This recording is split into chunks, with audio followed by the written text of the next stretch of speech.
അപ്പോൾ ഒരുപാട് സന്തോഷം. Thank you Akshay. അപ്പോൾ ഒരുപാട് സന്തോഷം. നാളെ ഏപ്രിൽ 15 വിഷു ആണ്. അപ്പോൾ വിഷുവിന് മുന്നേ നിങ്ങളെല്ലാവരും ഒന്ന് കാണാൻ സാധിച്ചു. നിങ്ങളെല്ലാവരും വന്നു. അപ്പോൾ നമുക്കൊന്നൊരു മീറ്റ് ദ പ്രസ് എന്ന് പറയുന്ന പോലെ നിങ്ങളൊന്ന് കാണുക. നമ്മളങ്ങനെ ഫൈനലി ഒന്ന് അഡ്രസ്സ് ചെയ്യുക. നമ്മളുടെ സിനിമ നാളെ റിലീസ് ചെയ്യാണ്, പള്ളിച്ചട്ടമ്പി.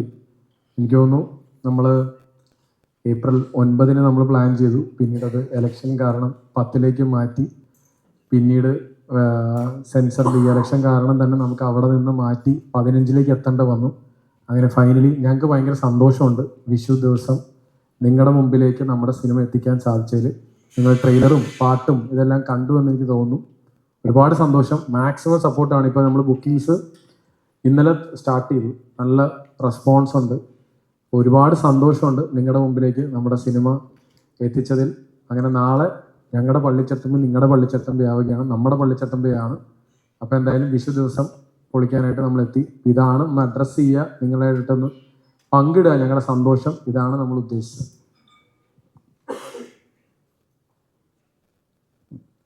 ഹലോ, എല്ലാവർക്കും അഡ്വാൻസ് ഹാപ്പി വിഷു.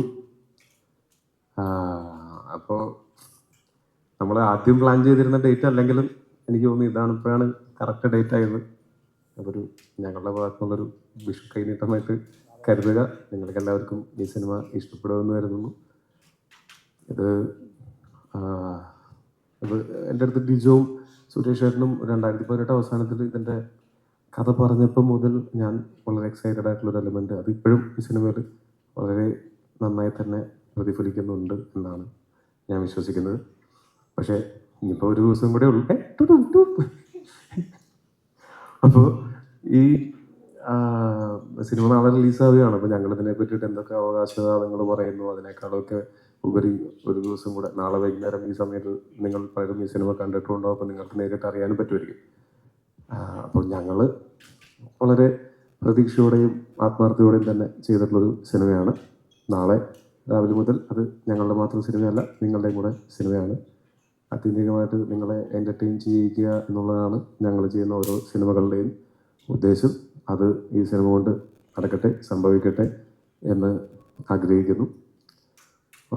ഇപ്പോൾ നല്ല നല്ല കലക്കനായിട്ട് മലയാള സിനിമയിൽ നല്ല നല്ല വലിയ വലിയ ഹിറ്റുകൾ അത് എന്താ പറയുക, നമുക്കതിനകത്ത് ഈ പറഞ്ഞ പോലെ വരുന്നതിന് മുമ്പ് ഹൈപ്പോ ആൻറ്റിസിപ്പേഷനോ ഇതിനേക്കാളൊക്കെ അപ്പുറത്ത് സിനിമയുടെ കണ്ടന്റ് കണ്ടിട്ടാണ് ആൾക്കാർ സിനിമകൾ വിജയിപ്പിക്കുന്നത്. അതാണ് ഒരു സിനിമാ വ്യവസായത്തിൻ്റെ ഏറ്റവും നല്ല ലക്ഷണം എന്ന് എനിക്ക് തോന്നുന്നു. അതങ്ങനെ തന്നെ തുടരട്ടെ. നല്ല സിനിമകൾ മാത്രം വിജയിക്കട്ടെ എപ്പോഴും എന്നാഗ്രഹിക്കുന്നു. ഇനിയും നല്ല സിനിമകളുടെ ഭാഗമാവാൻ എനിക്കും പറ്റട്ടെ എന്ന് ഞാൻ ആഗ്രഹിക്കുന്നു. അപ്പോൾ ഈ സിനിമയ്ക്ക് ഞങ്ങളുടെ ക്രൂവിനും കാസ്റ്റിനും എല്ലാവർക്കും എന്താ പറയുക, എല്ലാവർക്കും എല്ലാവിധ ആശംസകളും നാളത്തേക്ക്. ഒപ്പം നാളെ നിങ്ങൾക്ക് ഈ സിനിമ കാണാം, കണ്ട് നിങ്ങൾക്ക് വിലയിരുത്താം. നിങ്ങൾക്ക് ഇഷ്ടപ്പെടാം, ഇഷ്ടപ്പെടാതിരിക്കാം, അതൊക്കെ നിങ്ങളുടെ വ്യക്തിപരമായിട്ടുള്ള അഭിപ്രായങ്ങളാണ്. ഇഷ്ടപ്പെട്ടാൽ ഇതിനകത്ത് പൈസ മുടക്കിയേക്കുന്ന ആ പാവത്തിൻ്റെ മുഖം ഒന്ന് നോക്കും. ഇഷ്ടപ്പെട്ടാൽ മാത്രം അത് മറ്റുള്ളവരോടും കൂടെ പറഞ്ഞു കഴിഞ്ഞാൽ ആ പാവത്തിൻ്റെ മുഖത്ത് ഈ പുഞ്ചിരി എന്തുണ്ടാവും. ഓക്കെ, സന്തോഷം. Thank you. 18 മുതൽ ഞാനും ഡിജോയും കട്ടു തുടങ്ങിയൊരു സ്വപ്നമാണ്. അതിലേക്ക് പിന്നെ ടൊവി എത്തുന്നു. പിന്നെ അത് ഞങ്ങൾ ഒരുമിച്ച് കണ്ട ഒരു സ്വപ്നമാണ് ഇപ്പോൾ യാഥാർത്ഥ്യമാകുന്നത്. ഒരുപാട് സന്തോഷമുണ്ട് വിഷുദിനത്തിൽ തന്നെ ഈ സിനിമ ഇറങ്ങാൻ കഴിയുന്നത്. ഇതിൻ്റെ ഒരു ഔട്ട് കണ്ടതിൻ്റെ ഒരു ആത്മവിശ്വാസവും ഇപ്പോൾ നിങ്ങളുടെ മുമ്പിൽ ഇരിക്കുമ്പോഴുണ്ട്. വളരെ നല്ലത് മാത്രം പ്രതീക്ഷിക്കുന്നു. ഈ ഒരു ടീം, ജേക്സ്, ബാക്കി എല്ലാ സാങ്കേതിക വിദഗ്ധരും എല്ലാവരും കൂടെ ചേർന്ന് ഒരു മികച്ച സിനിമയ്ക്ക് വേണ്ടിയിട്ടുള്ള ഒരു പ്രയത്നം ഈ സിനിമയുടെ പിന്നിലുണ്ട്. നാളെയാണ് നിങ്ങളുടെ മുമ്പിലേക്ക് ആ സിനിമ എത്തുന്നത്. തീർച്ചയായിട്ടും നിങ്ങൾ ആ സിനിമ കണ്ട് നിങ്ങളുടെ സത്യസന്ധമായ അഭിപ്രായങ്ങൾ നിങ്ങളുടെ മാധ്യമത്തിലൂടെ പറയുക. ടോബി പറഞ്ഞതുപോലെ ശുഭപ്രതീക്ഷയോടുകൂടിയ തന്നെയാണ് ഞങ്ങളിരിക്കുന്നത്. Thank you. നമസ്കാരം. ഡിജോയുടെ എൻ്റെ 4ാമത്തെ സിനിമയാണ്, ടോബിയുടെ 6ാമത്തെ സിനിമ. ക്വീൻ തൊട്ട് ഡിജോയുടെ ജേർണിയിൽ ഞാനുണ്ട്, എല്ലാ പടത്തിലും കൂടെ ഉണ്ട്. അവൻ്റെ എന്താ പറയുക, ഈ ഒരു ഏറ്റവും നല്ല എഫേർട്ടായിട്ട്, വൺ ഓഫ് ദ ബെസ്റ്റ് എഫേർട്ടായിട്ട് എനിക്ക് തോന്നുന്നൊരു സിനിമയാണ് പള്ളിച്ചട്ടമ്പി. അതിൻ്റെ സ്റ്റോറി ഇൻസെപ്ഷൻ തൊട്ട് ഓരോ സ്റ്റേജിലും സുരേഷൻ്റെയും ബിജോടെയും പല പല ഡിസ്കഷൻസിലിരുന്നു. ആൻഡ് ഫൈനൽ ഔട്ട് കണ്ടപ്പം I think we have the best version. ഈ സ്ക്രിപ്റ്റിലുള്ള ഏറ്റവും നല്ലൊരു വേർഷനുള്ള ഔട്ടാണ് ഇപ്പോൾ ഉള്ളത്. അതിൽ ടൊവിയും ബാക്കി എല്ലാവരുടെ അടുത്ത എഫേർട്ടൊന്നും പറയാനില്ല. അത് നിങ്ങൾ കാണുമ്പോൾ മനസ്സിലാവും. അതിലെ പാട്ട് കാട്ടുചമ്പം ഭയങ്കരമായിട്ട് റിസീവായി. അതും മിന്നലോളം കഴിഞ്ഞിട്ട് അങ്ങനെ ഒരു പാട്ട് വന്നാലും, കാരണം ഈ സോങ്സ് ഇത്രയും ക്ലൗഡഡ് ആയിട്ടിരിക്കുന്ന ഒരു മ്യൂസിക്കൽ എന്താ പറയുക, ഒരു ഇൻഡസ്ട്രിയിലോട്ട് ഒരു പാട്ട് ശരിക്കും റീച്ച് ചെയ്യാൻ തന്നെ ഭയങ്കര പാടാണ്. അപ്പോൾ we stuck to the roots. ആ കാലഘട്ടത്തിനും ആ സിനിമയ്ക്ക് ആവശ്യമായ ലിറിക്സും ഈണമൊക്കെ ഒത്തു വന്നു. ആൻഡ് ടൊവിയോട് എന്തോ ഒരു കൈൻഡ് ഓഫ് ഒരു സിങ്കും മാജിക്കും ഉണ്ട്. Because all the songs have been working. And എന്താ പറയുക, എല്ലാവരെയും പോലെ ഞാനും വളരെ ആകാംക്ഷയോടെ കാത്തിരിക്കുന്നു. വിഷുവിന് നിങ്ങൾക്ക് എൻജോയ് ചെയ്യാൻ പറ്റുന്ന ഒരു സിനിമയായി മാറട്ടെ. Thank you. അഭിനേതാവ് എന്നുള്ള നിലയിൽ ഇതിൻ്റെ ഷൂട്ടിംഗ് സമയത്ത് അതിലേക്ക് ഇന്നാവുകയും ഡബിങ്ങോടുകൂടി ഇനി നിങ്ങളെപ്പോലെ തന്നെ ഒരു പ്രേക്ഷകനായിട്ടിരിക്കുകയും ചെയ്യുന്ന ഒരാളാണ്. ഈ സിനിമയെപ്പറ്റി എൻ്റെ ഏറ്റവും വലിയ സന്തോഷം എന്താണെന്ന് വെച്ചാൽ, ഇതിൽ ഞാൻ ആദ്യമായിട്ടാണ് ഡിജോയുടെ കൂടെ വർക്ക് ചെയ്യുന്നത്, ആദ്യമായിട്ടാണ് ടൊവിയുടെ കൂടെ വർക്ക് ചെയ്യുന്നത്. ഈ സിനിമയുടെ ഷൂട്ടിംഗ് വേളയിൽ വളരെയധികം പ്രശ്നങ്ങളെയും പ്രതിസന്ധികളെയും അതിജീവിച്ചാണ് ഇതിൻ്റെ ഷൂട്ടിംഗ് നടന്നത്. ഒന്നാമത് ഇതൊരു വലിയ സിനിമയാണ്, ധാരാളം ആക്ടേഴ്സുള്ള, ജൂനിയർ ആർട്ടിസ്റ്റുകൾ ധാരാളമായിട്ടുള്ള ഒരു നാടിൻ്റെ കഥ പറയുന്ന സിനിമയാണ്. അപ്പോൾ അതിനെ കാലാവസ്ഥ വളരെ പ്രതികൂലമായി ബാധിച്ചു. ദിവസങ്ങൾ നമ്മൾ ഉദ്ദേശിച്ച പോലെ ഷൂട്ടുകൾ തീരാതെ പോയി. ആ സമയത്തൊക്കെ അതിൻ്റെ യാതൊരുവിധ പ്രഷറും ടെൻഷനും കാണിക്കാതെ കൂടെ നിന്ന ഒരു നിർമ്മാതാവ് നമുക്കുണ്ടായിരുന്നു. അതാണ് നൗഫൽ. ഒരു നിർമ്മാതാവ് എങ്ങനെ ആയിരിക്കണം എന്നുള്ളതിൻ്റെ ഒരു ഉത്തമ ഉദാഹരണമായിട്ട് നമുക്ക് നൗഫലിൻ്റെ പേര് പറയാം. അതുപോലെ തന്നെ ദിവസവും പ്ലാനുകൾ ചേഞ്ച് ആയിക്കൊണ്ടിരിക്കുന്ന സമയത്ത്, അതായത് പ്ലാൻ എയുമായി ലൊക്കേഷനിലെത്തും, തെളിഞ്ഞ കാലാവസ്ഥയിൽ ഷൂട്ട് ചെയ്യാൻ വേണ്ടി എത്തുമ്പോൾ മഴ തുടങ്ങും, അപ്പോൾ പ്ലാൻ ബിയിലേക്ക് ഷിഫ്റ്റ് ചെയ്യും, പിന്നീട് മഴ മാറും, അപ്പോൾ പ്ലാൻ സിയിലേക്ക് ഷിഫ്റ്റ് ചെയ്യും. അങ്ങനെ പല വിധത്തിലുള്ള പ്ലാൻ ഷിഫ്റ്റുകൾ നടത്തി ഈ സിനിമ പൂർത്തീകരിച്ച ഡിജോ ഒരു വലിയ കൈയടി അർഹിക്കുന്നുണ്ട്.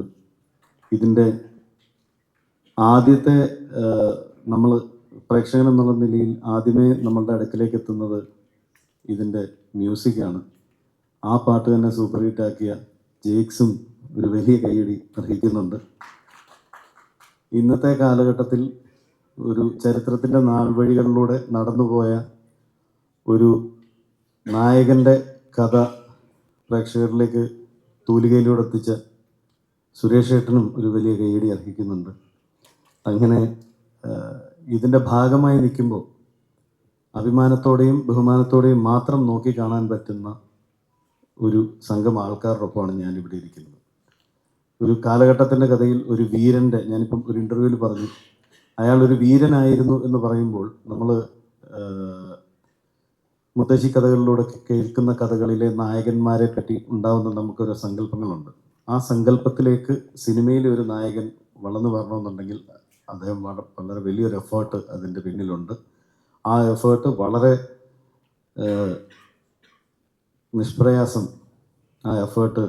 നിഷ്പ്രയാസം നമുക്ക് കാണുമ്പോൾ തോന്നുന്നു അതിൻ്റെ വലിയൊരു എഫേർട്ട് കാണും. പക്ഷേ Tovi was up to it. അത്ര മനോഹരമായിട്ടാണ് ആ കാലഘട്ടത്തിലെ ആ പരിപാടികളൊക്കെ ചെയ്ത്. ഇനി ഏതാനും മണിക്കൂറുകൾ മാത്രമേ ഉള്ളൂ നമുക്ക് തിയേറ്ററിൽ അത് കാണാൻ. അതുകൊണ്ട് സ്പോയിലറുകളിലേക്ക് കടക്കുന്നില്ല. നാളത്തെ ദിവസം ഈ വിഷു ദിനത്തിൽ എല്ലാവർക്കും ഒരു ഗംഭീര കൈനീട്ടമാവട്ടെ പള്ളിച്ചട്ടമ്പി എന്നാഗ്രഹിച്ചും പ്രാർത്ഥിച്ചും കൊണ്ട് നിർത്തുന്നു. Thank you.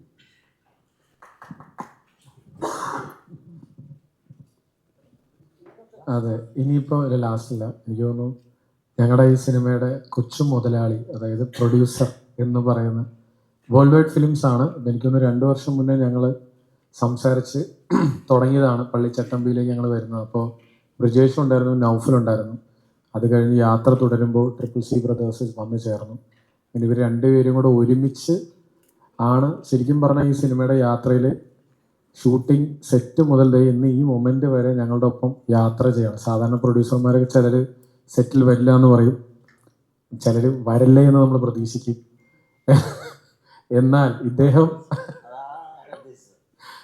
ഇദ്ദേഹം ശരിക്കും പറഞ്ഞാൽ ഞങ്ങളുടെ സെറ്റിലുള്ള എല്ലാവർക്കും ഭയങ്കര പോസിറ്റിവിറ്റി തന്നൊരു മനുഷ്യനാണ് നൗഫൽ, അല്ലേ പ്രശാന്ത്?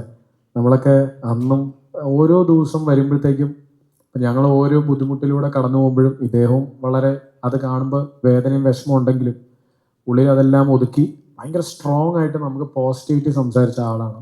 നമ്മളുടെ ഓരോ മഴ വരുമ്പോഴത്തേക്കും ഞാനിനി അടുത്ത് എന്ത് ചെയ്യും എന്നിങ്ങനെ ആലോചിച്ചുകൊണ്ടിരിക്കുമ്പോൾ കുട്ട ചിൽ, നമുക്ക് സെറ്റ് ചെയ്യാം എന്നൊക്കെ പറഞ്ഞ് നമ്മളുടെ കൂടെ നിന്ന ഒരു സ്ട്രോങ് ബ്രദറാണ്. അപ്പോൾ നൗഫലിൻ്റെ അപ്പോൾ എനിക്ക് തോന്നുന്നു ഇതിപ്പോൾ രണ്ടാമത്തെ ഒരുപാട് സിനിമകൾ ഡിസ്ട്രിബ്യൂട്ട് ചെയ്തിട്ടുണ്ട് നൗഫൽ വേൾഡ് വൈഡ് ഫിലിംസ് എന്ന രീതിയിൽ. അറൗണ്ട് 80 ഫിലിംസ് ചെയ്തതാണ്. അതിനുശേഷം പ്രൊഡക്ഷൻ്റെ സൈഡിൽ ഇത് ആദ്യത്തെ വെഞ്ചറാണ്. ടൊവിയായിട്ട് മരണമാസം ഇതിന് മുന്നേ ചെയ്തിരുന്നു. അതിനുശേഷം നമ്മുടെ സിനിമ ആണ് വരുന്നത്. സോ സ്വാഗതം മലയാളം ഫിലിം ഇൻഡസ്ട്രിയിലേക്ക് വന്ന് നമ്മളെ ഉഷാറാക്കി തന്ന പള്ളിച്ചട്ടമ്പി ഇതുവരെ എത്തിച്ചു വന്നതിന് ഒരുപാട് സന്തോഷം. പ്ലീസ് 2 വാക്ക്.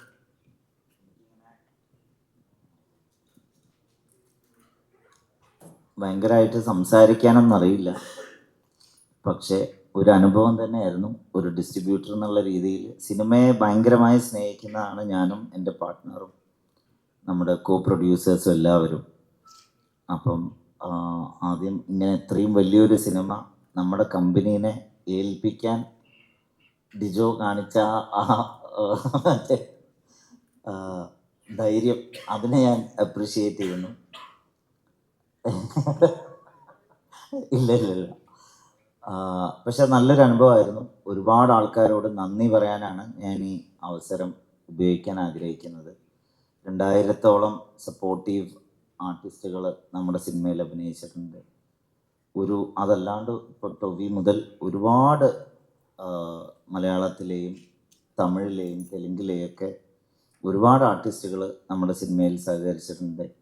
ഒരുപാട് ടെക്നീഷ്യന്മാർ രാപ്പകലില്ലാണ്ട് അധ്വാനിച്ചിട്ടുണ്ട്. Jakes continuously giving back to back hits. നമ്മുടെ പടത്തിൽ ഇപ്പോൾ 3 പാട്ട് റിലീസ് ചെയ്തു. 3ഉം വളരെ ഗംഭീരമായിട്ട് തന്നെ 3 പാട്ടും ആൾക്കാർ സ്വീകരിച്ചിട്ടുണ്ട്. അപ്പം ഈ അവസരം നന്ദിയാണ് ഞാൻ പറയാൻ ആഗ്രഹിക്കുന്നത്. എല്ലാവരോടും നന്ദി. ഈ പടമായി സഹകരിച്ച എല്ലാവരോടും ഒരുപോലെ ഞാനും എൻ്റെ പാർട്ട്ണർ ബ്രിജേഷിൻ്റെ പേരിലും നന്ദി പറയുന്നു. Thank you. നമസ്കാരം. മലയാള സിനിമയിലേക്ക് ഒരു പുതുമുഖ സംവിധായകൻ എന്ന രീതിയിലേക്ക് കടന്നു വന്ന് ഒരുപിടി പുതുമുഖ താരങ്ങളെ വെച്ച് ആദ്യ സിനിമ ക്യൂൻ വൺ ഹിറ്റ് അടിച്ച ഒരു സംവിധായകനാണ് ഡിജോ. അതിനുശേഷം പിന്നീട് പള്ളിച്ചട്ടിപ്പിലേക്ക് എത്തുമ്പോൾ എത്രയോ എക്സ്പീരിയൻസ് ഉണ്ട്. ഒരു വലിയ ക്യാൻവാസാണ് നൗഫൽക്ക ഡിജോയെ കൊണ്ട് ഒരുക്കിയിരിക്കുന്നത്. ടൊവി ഹീറോ ആയിട്ടുള്ള പടം നാളെ മലയാളികൾ നിങ്ങളിലേക്ക് എത്തുമ്പോൾ നിങ്ങൾ കാത്തിരിക്കുന്ന പോലെ തന്നെയാണ് ഞങ്ങളെല്ലാവരും ഈ സിനിമയെ കാത്തിരിക്കുന്നത്, വളരെ പ്രതീക്ഷയോടെ. ഒരുപാട് നന്ദി. അതോടൊപ്പം തന്നെ ക്യൂൻ എന്ന വലിയ ആ സിനിമയിൽ എനിക്ക് അവസരം ഉണ്ടായിരുന്നു. അതിനുശേഷം ഈ സിനിമയിലും ഡിജോ എനിക്ക് അവസരം നൽകിയിരിക്കുന്നു. നമുക്ക് ഒരുമിച്ച് നാളെ ഇറങ്ങുന്ന ഈ പള്ളിച്ചട്ടമ്പി എന്നുള്ള സിനിമ നമുക്ക് ഒരുമിച്ച് ഏറ്റെടുത്ത് ഒരു വൻ വിജയത്തിലേക്ക് നമുക്ക് ഒരുമിച്ച് എത്തിക്കാം എന്ന് മാത്രമേ ഈ അവസരത്തിൽ എനിക്ക് പറയാനുള്ളൂ. Thank you. പ്രധാനമായിട്ട് എനിക്ക് അങ്ങനെ സംസാരിക്കാൻ അറിഞ്ഞൂടാ. ഇല്ല കുഴപ്പമില്ല, ഓക്കെ. എന്നെ ഇവരെ തെരളി കയറ്റി വിട്ടതാട്ടെ. എൻ്റെ കൂടെ വേറെയും ആർട്ടിസ്റ്റുകളുണ്ട്. അപ്പോൾ അവരെ ഒന്ന് പാൻ ചെയ്താൽ കാണാൻ പറ്റും. അപ്പോൾ അവരെ തെരളി കയറ്റി വിട്ടതാ. അപ്പോൾ പ്രത്യേകിച്ച് ഇപ്പോൾ ഇവർ പറഞ്ഞത് തന്നെ പറയാനുള്ളൂ. ശുഭപ്രതീക്ഷ. നാളെ എല്ലാവരും തിയേറ്ററിൽ പോയി കാണണം. പടം നന്നായിരിക്കും. എല്ലാവരും അഭിപ്രായം പറയുക. പിന്നെ അവസരം തന്ന ഡിജോ ചേട്ടനും കൂടെ നിന്ന് ടോയ് ചേട്ടനും നൗഫലിക്കും എല്ലാവർക്കും ഓരോരുത്തർക്കും പേരെടുത്ത് ഞാൻ പറയുന്നില്ലേ. അപ്പോൾ എല്ലാവർക്കും നന്ദി. പിന്നെ സപ്പോർട്ട് ചെയ്യുക. Thank you. Thank you. ഇന്ന് ആക്ച്വലി ഇവിടെ നമ്മുടെ കൂടെ ഉണ്ടാകുന്ന ടെക്നിക്കൽ ടീം എന്ന് പറഞ്ഞാൽ പ്രത്യേകിച്ച് എടുത്തു പറയേണ്ടത് നമ്മുടെ സിനിമാറ്റോഗ്രാഫർ ടിജോ കൂടെ ഉണ്ടായിരുന്നതാണ്. ഇപ്പം നിങ്ങൾ കണ്ട പാട്ടുകളുടെയും അത്രയും ഗംഭീരമായിട്ട് വിഷ്വൽ ഒരുക്കിയത് ടിജോ ആണ്. അവൻ എത്തിച്ചേരാൻ പറ്റിയില്ല. ടിജോ ആണ് ഇതിൻ്റെ സിനിമാറ്റോഗ്രഫി മൊത്തത്തിൽ. ഈ സിനിമ ത്രൂ ഔട്ട് നമ്മുടെ കൂടെ നിന്ന് ടിജോനെ വരാൻ പറ്റിയില്ല, അവനെ ഓർക്കാണ്. നാളെയെങ്കിലും എത്തിച്ചേരുമെന്ന് പ്രതീക്ഷിക്കുന്നു. പിന്നെ എഡിറ്ററും കളറിസ്റ്റും ശ്രീജിത്ത് സാരംഗാണ്. ഒരുപാട് സിനിമകൾ മുന്നേ നിങ്ങൾക്ക് അറിയാവുന്നതാണ്. ഇപ്പോൾ ജനഗണമന തൊട്ട് ഒരുപാട് സിനിമകളിൽ എഡിറ്ററാണ്. അപ്പോൾ അദ്ദേഹത്തിനും വരാൻ സാധിച്ചില്ല. നമ്മുടെ പടത്തിൻ്റെ എഡിറ്ററും കളറിസ്റ്റും അദ്ദേഹമാണ്. പിന്നെ നമ്മുടെ സിനിമയിൽ ഈ പറയുന്ന പോലെ ഫൈറ്റ് സന്തോഷ്, ആക്ഷൻ സന്തോഷാണ് ഫൈറ്റ് രംഗം ചെയ്തിരിക്കുന്നത്. കൊറിയോഗ്രാഫർ ഉണ്ടായിരുന്നു ഷെരീഫ്. പിന്നെ കൈതും ഷൂട്ടിലായതുകൊണ്ട് കൈതുവിന് വരാൻ സാധിച്ചില്ല. അങ്ങനെ ഒരുപാട് ആർട്ടിസ്റ്റുകളും ഈ പറഞ്ഞ പോലെ കുറേ ടെക്നീഷ്യൻസും ഉണ്ട്. കോസ്റ്റ്യൂം നമ്മുടെ മഞ്ജുഷയാണ് ചെയ്തത്. ആർട്ട് പ്രത്യേകം എടുത്തു പറയണം, ദിലീപ് നാഥാണ്. അദ്ദേഹം പിന്നെ ഒരു വേദിയിലും വരാൻ ആഗ്രഹിക്കാറുമില്ല, അദ്ദേഹത്തെ കിട്ടാറുമില്ല. അപ്പോൾ അദ്ദേഹം ആണ് നമ്മുടെ സിനിമയുടെ ആർട്ട് മൊത്തത്തിൽ പ്രോജക്റ്റ് ഡിസൈനറായിട്ട് വർക്ക് ചെയ്തത്. പിന്നെ മേക്കപ്പ് റഷീദൊക്കെയാണ്. അപ്പോൾ അങ്ങനെ ഒരുപാട് നല്ല ടെക്നീഷ്യൻസും എല്ലാം നിങ്ങൾക്ക് വേണ്ടി നമ്മുടെ ഈ സിനിമയിൽ ഒരുപാട് നന്നായിട്ട് പ്രവർത്തിച്ചിട്ടുണ്ട്. നാളെ ഇനിയിപ്പോൾ അധികം സമയമില്ല, മണിക്കൂറുകൾ മാത്രം പള്ളിച്ചട്ടം നിങ്ങളുടെ മുമ്പിലാണ്. അപ്പോൾ ഇനി നിങ്ങൾ കാണാം, എൻജോയ് ചെയ്യുക നാളെ. Yes, thank you all. So ഇനി നമുക്ക് ചെറിയൊരു ക്വസ്റ്റ്യൻ സെഷൻ വെക്കാം. പുറത്തേക്കുള്ള കുറേ ആക്ടേഴ്സിന് ഈ ഫിസിക്കൽ ട്രാൻസ്ഫോർമേഷൻ അവർ ചെയ്തിട്ട് അതൊരു വല്ലാത്തൊരു ഹൈ ആയി അവർക്ക് അവരുടെ ശരീരത്തിനെ ഇങ്ങനെ ട്രാൻസ്ഫോം ചെയ്ത് കാണിക്കുന്ന ഒരു വല്ലാത്ത ലഹരിയാവുന്ന അവസ്ഥകൾ ഉണ്ടായിട്ടുണ്ട്. ഇപ്പോൾ ഡീൻ ഡെലൂയിസ് എടുത്താലും ക്രിസ്ത്യൻ ബെയിലിനൊക്കെ തന്നെ ഈ ശരീരം ഇങ്ങനെ മാറ്റി മാറ്റി ഓരോ സിനിമയിലും പരീക്ഷിക്കുന്നുണ്ടല്ലോ. ഇത് എത്രമാത്രം ഇതിന് വല്ലാത്തൊരു പെയിനും ഉണ്ടല്ലോ ഇതിൻ്റെ പിറകിൽ. ഇത് ആസ്വദിക്കുന്നുണ്ടോ ശരിക്കും ഓരോ സമയത്തും? അത് ആസ്വദിക്കുന്നില്ല, റിസൾട്ട് മാത്രമേ ആസ്വദിക്കുന്നുള്ളൂ. പ്രോസസ്സ് അത്രയ്ക്ക് ആസ്വാദ്യകരമല്ല. പക്ഷെ ഞാനത് ഓരോ സിനിമയ്ക്കും അനുസരിച്ച് നമ്മൾ ഈ പറയുന്ന പോലെ പറ്റുന്ന പോലെയൊക്കെ ചെയ്യുക എന്നുള്ളേ ഉള്ളൂ. നമുക്ക് അങ്ങനെ ഒരു ബ്രേക്ക് എടുത്ത് കുറേ കാലം ബ്രേക്ക് എടുത്ത് അങ്ങനെ ചെയ്യാനായിട്ടുള്ള സാഹചര്യം പലപ്പോഴും കിട്ടാറില്ല നമ്മൾ കമ്മിറ്റ് ചെയ്തിട്ടുള്ള സിനിമകളും ഒക്കെ ആയിട്ട്. അപ്പോൾ ഒരു സിനിമയ്ക്ക് വേണ്ടിയിട്ട് പ്രിപ്പറേഷൻസ് അതിൻ്റെ മുമ്പത്തെ സിനിമയുടെ സമയത്ത് തന്നെ തുടങ്ങും. അതിപ്പോൾ ഫിസിക്കൽ ട്രാൻസ്ഫോർമേഷൻ ആണെങ്കിലും അതല്ലാതെ വേറെ എന്തെങ്കിലും കാര്യങ്ങൾ ട്രെയിൻ ചെയ്യണമെങ്കിലും ഒക്കെ ആ പ്രോസസ്സ് എപ്പോഴും ബുദ്ധിമുട്ട് തന്നെയാണ്. അങ്ങനെ എനിക്കങ്ങനെ ഭയങ്കരമായിട്ട് ആസ്വദിച്ച് ചെയ്യുന്നതല്ല ആ പ്രോസസ്സ്. കാര്യം എന്ന് വെച്ചാൽ എനിക്ക് ഭക്ഷണം ഭയങ്കര ഇഷ്ടമുള്ള ആളാണ്. ഭക്ഷണം പലപ്പോഴും ഈ പടത്തിന് കുഴപ്പമുണ്ടായിരുന്നില്ല, പക്ഷെ അതും നമുക്ക് ഇഷ്ടമുള്ള അങ്ങനെ മധുരമോ അങ്ങനത്തെ കാര്യങ്ങളല്ല കൂടുതൽ ഇതിനകത്ത് കഴിക്കാനും പറ്റും. അപ്പോൾ നമ്മൾ ഒരു അൺഹെൽത്തി ആയിട്ടുള്ള ഒരു ബൾക്കിങ് ഞാൻ ചെയ്യാറില്ല. അത് ചുമലുണ്ടെങ്കിലേ ചിത്രം വരയ്ക്കാൻ പറ്റുള്ളൂ എന്നുള്ള കാരണം കൊണ്ട്. അപ്പോൾ എന്ത് ചെയ്യുകയാണെങ്കിലും അത് ഹെൽത്തി ആയിട്ട് ചെയ്യണം എന്നാണ്. എന്ത് ട്രാൻസ്ഫോർമേഷൻ ചെയ്യുകയാണെങ്കിലും ഹെൽത്തി ആയിട്ട് നാച്ചുറലായിട്ട് മാത്രം ചെയ്യുക എന്നുള്ളതാണ് എൻ്റെ ഒരു ആഗ്രഹം. അങ്ങനെ തന്നെയാണ് ഞാൻ ചെയ്യാറുള്ളത്. അപ്പോൾ അത് കുറച്ച് ബുദ്ധിമുട്ടുണ്ട് അതിന്. പക്ഷെ ആ ബുദ്ധിമുട്ട് കഴിഞ്ഞിട്ട് അതിൻ്റെ ഒരു റിസൾട്ട് വരുന്ന സമയത്താണ് നമുക്ക് ആ ബുദ്ധിമുട്ടുകളെല്ലാം നമുക്ക് മറക്കാൻ പറ്റുക. അപ്പോൾ ഭക്ഷണത്തിൻ്റെ കാര്യത്തിലാണെങ്കിലും പിന്നെ എനിക്ക് അങ്ങനെ ഭയങ്കര ശാരീരിക അധ്വാനം ചെയ്യാനായിട്ട് ഭയങ്കര ഇഷ്ടമുള്ള ആളല്ല എന്ന് വെച്ച് കഴിഞ്ഞാൽ എൻ്റെ വളരെ ക്ലോസ് സർക്കിളിൽ എന്നെ ഏറ്റവും നന്നായിട്ട് അറിയാവുന്നവർക്ക് അറിയാം. അപ്പോൾ പുറത്ത് ആൾക്കാരെങ്ങനെ വിചാരിക്കണമെന്ന് എനിക്കറിയില്ല. അപ്പോൾ എനിക്ക് നടക്കാനും ഓടാനും ഇരിക്കാനും നിൽക്കാനും ഒക്കെ ഉള്ളതിനേക്കാളും ഇഷ്ടം കിടക്കാനാണ്. അത്രയും മടിയുള്ള ആളാണ് ഞാൻ. പക്ഷെ ഇതിപ്പോൾ ഇഷ്ടപ്പെട്ട കാര്യങ്ങൾക്ക് വേണ്ടിയിട്ട് നമുക്ക് എഫേർട്ട് എടുക്കാനായിട്ടൊരു മോട്ടിവേഷൻ വരുമല്ലോ. ആ ഒരു മോട്ടിവേഷനിലാണ് ഞാൻ ഇങ്ങനെയുള്ള കാര്യങ്ങളൊക്കെ ചെയ്യുന്നത്. പിന്നെ ഇപ്പം ഇത് ചെയ്ത് നമുക്കിതിന് ഇപ്പം എല്ലാ ദിവസവും രാവിലെ ജിമ്മിൽ പോകാനായിട്ട് ട്രെയിനർ വിളിക്കുമ്പോൾ എത്ര ദിവസം ഒഴിവഴിവ് പറയും. ഇപ്പം എൻ്റെ ഇല്ല, സ്റ്റോക്കില്ല പറയാനുള്ള ഒഴിവഴിവൊന്നും. പിന്നെ പുള്ളി ഭയങ്കര അണ്ടർസ്റ്റാൻഡിങ് ആണ്. ഇപ്പോൾ ഭയങ്കര നൈറ്റ് ഷൂട്ടും ഞാൻ തളർന്നിരിക്കുകയൊക്കെ ആണെങ്കിൽ കുറച്ച് നേരം കൂടെ ഉറങ്ങിക്കോ, ഇന്ന് വർക്കൗട്ട് ഇല്ലെങ്കിലും കുഴപ്പമില്ല, ഉറക്കമാണ് വർക്കൗട്ടിനേക്കാൾ ഇമ്പോർട്ടൻ്റ് എന്ന് പറയുന്ന അങ്ങനത്തെ ഒരു ട്രെയിനറും കൂടിയാണ് എനിക്കുള്ളത്. അപ്പോൾ ഇപ്പം അതൊരു ജീവിതശൈലിയുടെ ഭാഗമായിട്ട് ഈ ഭക്ഷണവും വ്യായാമവും ഒക്കെ മാറിയിട്ടുണ്ട്.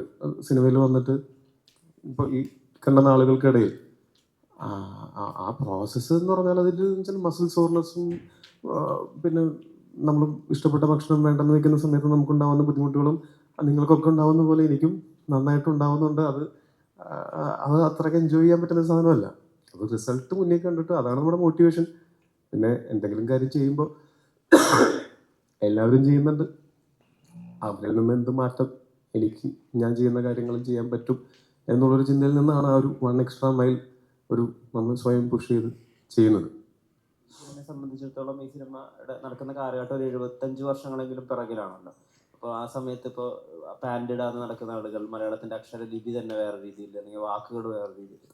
അപ്പം മാത്രമല്ല ഇതിനകത്ത് ഒരു ഗുരുവും കൂടിയാണല്ലോ, ഒരു മാസ്റ്ററും കൂടിയാണല്ലോ. അപ്പം നമുക്കറിയാത്തൊരു കാലഘട്ടത്തിന് വേണ്ടി ഇപ്പോൾ ഓത് ബാക്കപ്പ് ഒക്കെ നന്നായിട്ട് എടുത്ത ആക്ടറുണ്ട്. ശ്രീ മമ്മൂക്കയൊക്കെ അതിൻ്റെ എക്സാമ്പിളാണ്. അദ്ദേഹം ഈ പടക്കം വീരകഥ ചെയ്യുമ്പോൾ ആ ഡയലോഗ്സ് MTV സാറിനെ കൊണ്ട് തന്നെ നറേറ്റ് ചെയ്യിപ്പിച്ച് CD-യിലാക്കി കാറിൽ പ്ലേ ചെയ്തുകൊണ്ടാണ് അദ്ദേഹം ഇത്രയും ഗംഭീരമായ ഡയലോഗുകൾ പറയുന്നത്. അപ്പോൾ ഇതിൻ്റെ ഒരു ഇന്റേണൽ പ്രോസസ്സ് കൂടി ഉണ്ടല്ലോ. അത് എത്രമാത്രം അക്കാഡമിക്കായിട്ട് സമീപിക്കാൻ പറ്റുന്നുണ്ട്? ഈ സിനിമയുടെ ഇത് പൂർണ്ണമായിട്ടും ഞാൻ എല്ലാ സിനിമകൾക്കും അങ്ങനെ തന്നെ ചെയ്യാറ്. ഞാൻ ഭയങ്കരമായിട്ട് ഡയറക്ടറിനെയും റൈറ്ററിലേക്ക് ഡിപ്പെൻഡ് ചെയ്യുന്ന ഒരാളാണ്. നമ്മൾ വീട്ടിൽ നിന്ന് പ്രിപ്പയർ ചെയ്ത് വന്നിട്ട് അത് തന്നെ ആവണം ഇവരുടെ മനസ്സിൽ എന്നില്ലല്ലോ. അപ്പോൾ നമ്മുടെ പ്രിപ്പറേഷന് ഇവരുടെ സഹായം ഭയങ്കരമായിട്ട് ആവശ്യമുണ്ട്. അപ്പോൾ സ്ക്രിപ്റ്റ് എഴുതുന്ന സമയത്ത് തന്നെ അത്യാവശ്യം നല്ല റിസർച്ച് ചെയ്തിട്ട് തന്നെയാണ് സുരേഷ് ഏട്ടൻ അത് ചെയ്തിട്ടുള്ളത്. പിന്നെ 1950 60 നടക്കുന്നു എന്ന് പറയുന്നുണ്ടെങ്കിലും ഈ സിനിമ ഇറങ്ങുന്നത് 2026 കാരണം കൊണ്ട് പലതും നമ്മൾ അതേപോലെ തന്നെ ഫോളോ ചെയ്ത് കഴിഞ്ഞാൽ കാണുമ്പോൾ അതൊരു കല്ലുകടി ഉണ്ടാവും. പ്രത്യേകിച്ച് ഈ സമയത്ത് ആളുകൾ അതല്ല പ്രതീക്ഷിക്കുന്നത്. അപ്പോൾ ഇപ്പോഴത്തെ ആൾക്കാർക്കും അപ്പീലിംഗ് ആവുന്ന, എന്നാൽ ഇപ്പോഴത്തെ കാലത്ത് പല വാക്കുകളും നമുക്ക് ഉപയോഗിക്കാൻ പറ്റില്ല. അപ്പോൾ അങ്ങനെ ഡയലോഗ് വരുമ്പോൾ എന്തെങ്കിലും സംശയം തോന്നിയാൽ തന്നെ ഉടനെ തന്നെ സുരേഷ് ഏട്ടൻ്റെ അടുത്താണ്. കാര്യം കൂട്ടത്തിൽ പ്രായമുള്ള ആൾ പുള്ളി ആയത് കാരണം കൊണ്ട് ഇങ്ങനെ പഴയ വാക്കുകളെ പറ്റി ഞങ്ങളെക്കാൾ ധാരണ അദ്ദേഹത്തിനുണ്ടാകും എന്നുള്ളത് കൊണ്ടും, മാത്രമല്ല പുള്ളി നല്ല വായനയും റിസർച്ചും ഒക്കെ ചെയ്തിട്ടുള്ള ആളാണ് എന്നുള്ളത് കൊണ്ടും അങ്ങനെയുള്ള വാക്കുകൾ പരമാവധി വരാതിരിക്കാനായിട്ട് നമ്മൾ ശ്രമിച്ചിട്ടുണ്ട്. എന്നാൽ നമ്മൾ ഈ 50s തന്നെ സംസാര രീതി നമ്മൾ ഇതിൽ ഉപയോഗിക്കാൻ ശ്രമിച്ചാൽ എന്തുണ്ടാവുമെന്ന് വെച്ചാൽ, നമുക്ക് ഈ 75 വർഷത്തിൻ്റെ മാറ്റം എന്ന് പറഞ്ഞാൽ അതിഭയങ്കരമായിട്ടുള്ളൊരു മാറ്റമാണ്. ഭയങ്കരമായിട്ട് നാടകീയമായിട്ടൊക്കെ തോന്നിയേക്കാം ആ വാക്കുകൾ തന്നെ. ഇപ്പോൾ എനിക്ക് ഒരു പഴയ പുസ്തകത്തിൽ ഞാൻ വായിച്ചാണ്, നമ്മളിപ്പോൾ വളരെയധികം എന്ന് പറയുന്നത് പണ്ട് വളരെ ധാരാളം എന്ന് പറയുന്നൊരു യൂസേജ് ഉണ്ടായിരുന്നു. അപ്പോൾ ആ യൂസേജ് ഇപ്പോൾ വരുന്ന സമയത്ത് ചിലപ്പോൾ പെട്ടെന്നൊന്ന്, അപ്പോൾ ഇപ്പോഴത്തെ ആൾക്കാർക്കും അപ്പീലിംഗ് ആവുന്ന, എന്നാൽ ഇപ്പോഴത്തെ ആളുകൾ സംസാരിക്കുന്ന പോലെ അല്ലാതെ അപ്പോഴത്തെ ആളുകൾ സംസാരിക്കുന്നത് എന്ന് എല്ലാവർക്കും ഫീൽ ചെയ്യാവുന്ന രീതിയിൽ ചെയ്യുക എന്നുള്ളത് മാത്രമേ നമുക്ക് ചെയ്യാൻ പറ്റുള്ളൂ. അപ്പോൾ അങ്ങനെയുള്ളൊരു എഫേർട്ട് തീർച്ചയായിട്ടും ഇവരുടെ ഭാഗത്ത് നിന്ന് ഓൾറെഡി ഉണ്ടായിട്ടുണ്ട്. സിനിമ ഷൂട്ടിൻ്റെ സമയത്തും ത്രൂ ഔട്ട് എന്തെങ്കിലും ഡയലോഗിൽ മാറ്റം വന്നാലും അപ്പോഴും നമ്മൾ അതിനകത്തുള്ള ഓരോ വാക്കും പുതിയ വാക്കുകളാവാതിരിക്കാനായിട്ട് ശ്രമിച്ചിട്ടുണ്ട്. പിന്നെ ഞാൻ പറഞ്ഞ പോലെ സിനിമയുടെ ഷൂട്ടിന് തുടങ്ങുന്ന ഒരു 2-3 ദിവസം 3-4 ദിവസം മുമ്പ് തന്നെ ഞാൻ അവിടെ തൊടുപുഴയിൽ ചെന്നു. ഞാൻ അവിടെ ഒരു വീടെടുത്തിട്ടാണ് ഞാൻ എപ്പോഴും താമസിക്കുക. അപ്പോൾ എൻ്റെ കൂടെയുള്ള എൻ്റെ സ്റ്റാഫും എല്ലാവരും ഞങ്ങൾ ഒരുമിച്ചാണ് താമസിക്കുക, ഒരു ബോയ്സ് ഹോസ്റ്റൽ പോലെ. അപ്പോൾ ആ ബോയ്സ് ഹോസ്റ്റലിലേക്ക് എല്ലാ ദിവസവും വൈകുന്നേരം ഡിജോയും വരും. എന്നിട്ട് ഞങ്ങളിങ്ങനെ സ്ക്രിപ്റ്റ് വായിച്ചിരുന്ന്, അപ്പോൾ എനിക്കും ഡിജോയിൽ നിന്ന് വേണം ഒരു ക്ലാരിറ്റി കിട്ടാനായിട്ട്. എങ്ങനെയാണ് ഡിജോ ഞാനിത് പ്ലേ ചെയ്യണം എന്ന് ആഗ്രഹിക്കുന്നത്, അപ്പോൾ ഞാൻ ഇങ്ങനെയാണ് ചെയ്യാൻ പോകുന്നത് എന്ന് പറയുന്നതിനേക്കാൾ എന്താണ് ഡിജോയ്ക്ക് വേണ്ടതെന്ന് ചോദിച്ച് മനസ്സിലാക്കി. ഞങ്ങൾ രണ്ടുപേരും മാത്രമുള്ളൊരു സ്പേസ് ആയത് കാരണം കൊണ്ട് എനിക്ക് അഭിനയിച്ച് കാണിക്കാം. അങ്ങനെ ഞങ്ങൾ റൂമിൽ നിലത്തൊക്കെ ഇരുന്നിട്ടാണ് നമ്മൾ, അല്ലാതെ നമ്മൾ മൊത്തം ഈ സിനിമയുടെ സെറ്റപ്പിൽ അഭിനയിക്കുന്നു എന്നല്ല പറയുന്നത്. ഇരുന്ന് ഡയലോഗിൻ്റെ മോഡുലേഷനും ഒക്കെ ഞങ്ങൾ ചർച്ച ചെയ്ത് അത് വേണ്ട ഇത് മതി എന്നൊക്കെ പറഞ്ഞ് തീരുമാനിച്ചിട്ടാണ് നമ്മൾ ഇപ്പോൾ ഉള്ള ഒരു ഇതിലേക്ക് വന്നിരിക്കുന്നത്. പിന്നെ ഈ സിനിമയുടെ ഷൂട്ടിൻ്റെ സമയത്താണെങ്കിലും എനിക്ക് ചെയ്യാവുന്നത്, ഞാൻ ഈ പടത്തിൽ അഭിനയിക്കുന്ന ഒരു നടൻ മാത്രമാണ്. അപ്പോൾ എനിക്കെന്ന് വെച്ചാൽ ഞാൻ ഇവരുടെ ഒരു ടൂളാണ്. ആ ടൂളായിട്ട് ഏറ്റവും ആത്മാർത്ഥമായിട്ട് എന്നെ കൊണ്ട് കഴിയുന്ന പോലെ പ്രവർത്തിക്കുക, ഒപ്പം എൻ്റെ മനോധർമ്മം കൂടെ സ്വാഭാവികമായിട്ടും അഭിനയത്തിൻ്റെ വേണ്ടി ഉപയോഗിക്കുക എന്നുള്ളതാണ്. അപ്പോൾ അങ്ങനെ ഞാൻ എന്നെ തന്നെ സറണ്ടർ ചെയ്ത ഒരു 4-5 മാസം അല്ലേ, 5 മാസത്തോളം നമ്മൾ അവിടെ തന്നെ തൊടുപുഴ തന്നെ ആയിരുന്നു. എല്ലാവരും ഒരുമിച്ചുണ്ടാവും. എല്ലാ ദിവസവും വൈകുന്നേരങ്ങളിൽ നമ്മൾ ചിലപ്പോൾ നമ്മളുടേതായിട്ടുള്ള സംസാരങ്ങളിലേക്ക് ഇടയ്ക്ക് തന്നെ നമ്മൾ നാളത്തെ സീനപ്പോൾ ഇങ്ങനെ ആയിരിക്കില്ല അങ്ങനെ ആയിരിക്കില്ല, അങ്ങനത്തെ ഒരു നമ്മുടെ കോൺവെർസേഷൻ്റെ ഭാഗമായിട്ട് അങ്ങനെയും നടക്കും. ഇതെല്ലാം ഈ ക്യാമറയുടെ മുന്നിൽ വന്ന് നിൽക്കുന്ന സമയത്ത് നമുക്ക് വളരെ ഹെൽപ്ഫുൾ ആവും. ഒന്ന് പ്രിപ്പയർ ചെയ്ത് പോയി കഴിഞ്ഞാൽ അതിൻ്റെ മുകളിൽ നമുക്ക് നമ്മുടെ സ്പോണ്ടേനിറ്റി ഉപയോഗിക്കാം, ഇംപ്രവൈസേഷൻ ചെയ്യാം. അങ്ങനെയുള്ളൊരു സ്പേസ് അവിടെ ഉണ്ടായിരുന്നു. അപ്പോൾ ഞാൻ നന്നായിട്ടുണ്ടെങ്കിലും മോശമായിട്ടുണ്ടെങ്കിലും അതിൻ്റെ എല്ലാ ക്രെഡിറ്റും ഇവർക്ക് രണ്ടാൾക്കുമാണ്. അതുപോലെ സിനിമയും നന്നായിട്ടുണ്ടെങ്കിലും മോശമായിട്ടുണ്ടെങ്കിലും അത് ഇവർക്ക് രണ്ടുപേർക്കുമാണ് അതിൻ്റെ ക്രെഡിറ്റ്. നമ്മളൊക്കെ അതിനകത്ത് ടൂൾസ് മാത്രമാണ്. നന്നായിട്ടുണ്ട്, പേടിക്കണ്ട.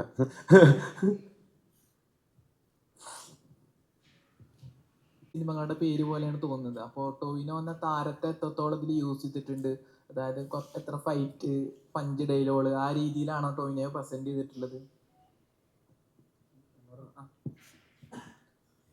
അല്ല, ഈ പള്ളിച്ചട്ടമ്പി എന്ന പേര് ഇപ്പം ഈ പറഞ്ഞ പോലെ നാടൻ മാസ് എന്ന് നിങ്ങൾക്ക് തോന്നുമെങ്കിലും ഇതൊരു കാലഘട്ടത്തിൻ്റെ സിനിമയാണ്, ഒരു നാടിൻ്റെ സിനിമയാണ്. 1950 തൊട്ട് 60കളിൽ വരുന്ന ആ ഒരു പശ്ചാത്തലം മുന്നിൽ നിർത്തിയിട്ടാണ് നമ്മൾ ഈ സിനിമ മൊത്തം സെറ്റ് ചെയ്തിരിക്കുന്നത്. ആ ബാക്ക് ഡ്രോപ്പ് ഭയങ്കര ഇമ്പോർട്ടൻ്റ്. അപ്പം ഇനി ആ നാടും ആ നാട്ടിലെ നായകൻ്റെ കഥയാണ് പള്ളിച്ചട്ടമ്പി. ആ പേര് എങ്ങനെ വന്നു ചേർന്നു, ഇതെല്ലാം ആക്ച്വലി സിനിമയുടെ ഭാഗമാണ്.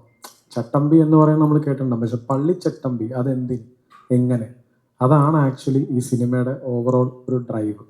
ഇതിൽ ഈ പറഞ്ഞ പോലെ ചട്ടമ്പി എന്ന് പറയുന്ന പോലെ, ഇപ്പം നേരത്തെ ടോബി പറഞ്ഞ പോലെ ഓരോ വാക്കും പണ്ട് നമ്മൾ ഉപയോഗിച്ചിരുന്നതിൻ്റെ ഒരു അർത്ഥമല്ല ഇപ്പോൾ ആക്ച്വലി ചട്ടമ്പി എന്ന് പറയുമ്പോൾ നമുക്ക് തോന്നും ഒരു തല്ലുണ്ടാക്കുന്നവൻ, അല്ലെങ്കിൽ ഇപ്പോൾ നമ്മൾ വീട്ടിൽ പറയും എടാ ചട്ടമ്പി തരം കാണിക്കല്ലോ കേട്ടോ എന്നൊക്കെ പറഞ്ഞ് കോൺവെർസേഷൻ വരുന്നല്ലോ. പക്ഷെ അങ്ങനെയല്ല, പണ്ട് ചട്ടമ്പി എന്ന് പറഞ്ഞാൽ അതിന് ടോട്ടലി വേറൊരു ഡൈമെൻഷനായിരുന്നു ആ വാക്കിൻ്റെ അർത്ഥത്തിന് പോലും. അതായത് ചട്ടങ്ങൾ അറിയാവുന്നവൻ, അല്ലെങ്കിൽ ആ ഒരു മാസ്റ്റർ എന്നൊക്കെ നേരത്തെ പറഞ്ഞ പോലത്തെ ഒരു രീതിയിലാണ് ആ ക്യാരക്ടർ ഡിപ്പിക്റ്റ് ചെയ്തത്. ഒരു നാടിൻ്റെ നായകനായിട്ട് പോർട്രേ ചെയ്യാൻ പറ്റുന്ന ഒരാളെയാണ് നമ്മൾ കൊണ്ടുവരുന്നത്. പിന്നെ ഈ സിനിമയ്ക്ക് വേണ്ട മാസ് എലിമെൻറ്റുകൾ എന്ന് പറഞ്ഞാൽ ഡയലോഗുകളാണെങ്കിലും ഫൈറ്റുകളാണെങ്കിലും എല്ലാം, ഈ പറഞ്ഞ ഫാമിലി ഇമോഷൻ ആണെങ്കിലും പാട്ടുകളാണെങ്കിലും എല്ലാം അളവിന് നമ്മൾ വെച്ചിട്ടുണ്ട്, ഒന്നും അധികമായിട്ട് വെച്ചിട്ടില്ല. കാര്യം ഈ സിനിമ തന്നെ ഏകദേശം 2.25 മണിക്കൂർ ആണ് നമ്മുടെ സിനിമയുടെ ലെങ്ത്തും. അപ്പോൾ നിങ്ങൾക്കറിയാം എല്ലാം കറക്റ്റ് അളവിനാണ് നമ്മൾ പ്ലേസ് ചെയ്തിരിക്കുന്നത്. ഫൈറ്റുണ്ട്, പാട്ടുണ്ട്, റൊമാൻസ് ഉണ്ട്, ഫാമിലി ഇമോഷൻസ് ഉണ്ട്, എല്ലാം തന്നെ ഉണ്ട്. അപ്പോൾ ബാക്കിയത് നിങ്ങളിനിപ്പോൾ മണിക്കൂർ മാത്രമല്ലേ ഉള്ളൂ, നേരെ വന്ന് കണ്ടിട്ട് പറ. ട്രെയിലറിന് അടിയിൽ വന്ന 2 കമന്റാണ്. മറവത്തൂർ കനവിലെ മമ്മൂക്കയുടെ കഥാപാത്രത്തിന് എൻ്റെ ലുക്കിൽ സാമ്യം വരുന്നുണ്ട രീതിയിൽ അത് കണ്ടിട്ടുണ്ടായിരുന്നു. അതിനെന്നോട് എന്താ പറയാനുള്ളത്? റെഫറൻസ് എന്തെങ്കിലും ഉണ്ടായിരുന്നോ? അതായത് മമ്മൂക്കനായിട്ടല്ല, വേറെ ഏതെങ്കിലും കഥാപാത്രത്തിന്? അല്ല, നമ്മൾ സ്വാഭാവികമായിട്ടും എനിക്ക് തോന്നുന്നു നമ്മൾ ഒരുപാട് സിനിമകൾ കണ്ടിട്ടുണ്ട്. നമ്മളൊന്ന് രാത്രിയൊക്കെ ടോബി പറഞ്ഞാൽ ടോബിയുടെ ഹോസ്റ്റലിലേക്ക് നമ്മൾ ചെന്നിട്ട് നമ്മൾ സിനിമകൾ കാണും, പഴയ സിനിമകൾ കാണും. ഇപ്പോൾ ഐ.വി. ശശി സാറിൻ്റെ സിനിമ തൊട്ട് പലതും കണ്ടിരുന്നു, ഞാൻ കണ്ടിരുന്നു. പിന്നെ ഞങ്ങൾ ഈ പറഞ്ഞ പോലെ മറവത്തൂർ കനവ്, നരൻ, അങ്ങനത്തെ കുറേ സിനിമകൾ നമ്മൾ ഓൾറെഡി കണ്ടിട്ടുള്ളതാണ്, ഞങ്ങൾ ചർച്ചയും ചെയ്തിട്ടുള്ളതാണ്. പക്ഷേ ഈ ലുക്ക് ഞങ്ങൾ 2019 നമ്മൾ അനൗൺസ് ചെയ്തപ്പോഴും ഈ ലുക്ക് വിട്ടതാണ്. അപ്പം അന്ന് തൊട്ടേ ഈ ലുക്കിലേക്ക് നമ്മുടെ ചട്ടമ്പി കിട്ടണം എന്ന് ഞങ്ങൾ ഭയങ്കരമായിട്ട് തീരുമാനിച്ചിരുന്നു. അപ്പോൾ അത് ടോബി ഈ പറഞ്ഞ പോലെ ലാസ്റ്റത്തെ സിനിമയുടെ ഷൂട്ടും കഴിഞ്ഞ് കുറച്ച് നാൾ വെയിറ്റ് ചെയ്ത് മുടിയൊക്കെ മീശയൊക്കെ വളർത്തിയിട്ടാണ് നമ്മൾ ഫൈനലി തലമുടി വെട്ടുന്നതിന് മുന്നേ റെഡി അല്ലേ ഡിജോ എന്ന് പറഞ്ഞിട്ടാണ് നമ്മൾ തലമുടി അതേപോലെ പറ്റ വെട്ടിച്ചത്. കാര്യം എന്താണെന്ന് വെച്ചാൽ അന്നത്തെ കാലഘട്ടത്തിൽ ഈ പറഞ്ഞതുപോലെ ഇപ്പം ഞങ്ങൾ കണ്ട കാലഘട്ടത്തിൽ, ഇപ്പം ഞാനും സുരേഷേട്ടനൊക്കെ എഴുതിയ കാലഘട്ടത്തിൽ നമ്മളൊരു ചട്ടമ്പി എന്ന് പറയുമ്പോൾ അതിന് അങ്ങനത്തെ ഒരു ലുക്ക് ഉണ്ടായിരുന്നു. അപ്പോൾ മറവത്തൂർ കനവ് മാത്രമല്ല, നമുക്ക് ഒരുപാട് സിനിമകളുടെ റെഫറൻസുകൾ ഞങ്ങളുടെ കയ്യിലും ഉണ്ടായിരുന്നു. അത് വെച്ച് നമ്മൾ ഫോമുലേറ്റ് ചെയ്ത് അന്ന് വരപ്പിച്ച ഇമേജിലോട്ട് ഞങ്ങൾ എത്തിക്കുക എന്നുള്ളതായിരുന്നു. ആ സിനിമ മാത്രമല്ല, ഒരുപാട് സിനിമകൾ ഇൻസ്പയർ ഞാൻ കണ്ടിട്ടില്ലല്ലോ, ഞാനും അല്ലെങ്കിൽ നിങ്ങൾ പോലും ആ കാലഘട്ടത്തെ ഒരുപാടൊന്നും നമുക്കറിയത്തില്ല. നമ്മളുടെ പേരൻസിനോട് ചോദിച്ചാൽ പോലും അവർക്കൊരു പെർട്ടിക്കുലർ, അവർ ആ സമയത്ത് ജനിച്ചിട്ടേ ഉണ്ടാവും, അപ്പോൾ അവർക്ക് അത്ര ക്ലാരിറ്റി ഉണ്ടാവില്ല. പിന്നെ നമ്മൾ കണ്ട സിനിമകളും ഇവരോടൊക്കെയുള്ള ചർച്ചയും സുരേഷ് ഏട്ടനുമായിട്ടൊക്കെ കോർത്തിണക്കിയിട്ടാണ് ആ ലുക്കിലേക്ക് വന്നത്. ആ സിനിമ മാത്രമല്ല, പഴയകാലം റെഫർ ചെയ്യുന്ന എല്ലാ സിനിമകളും ഞങ്ങളുടെ റെഫറൻസിലുള്ളത്.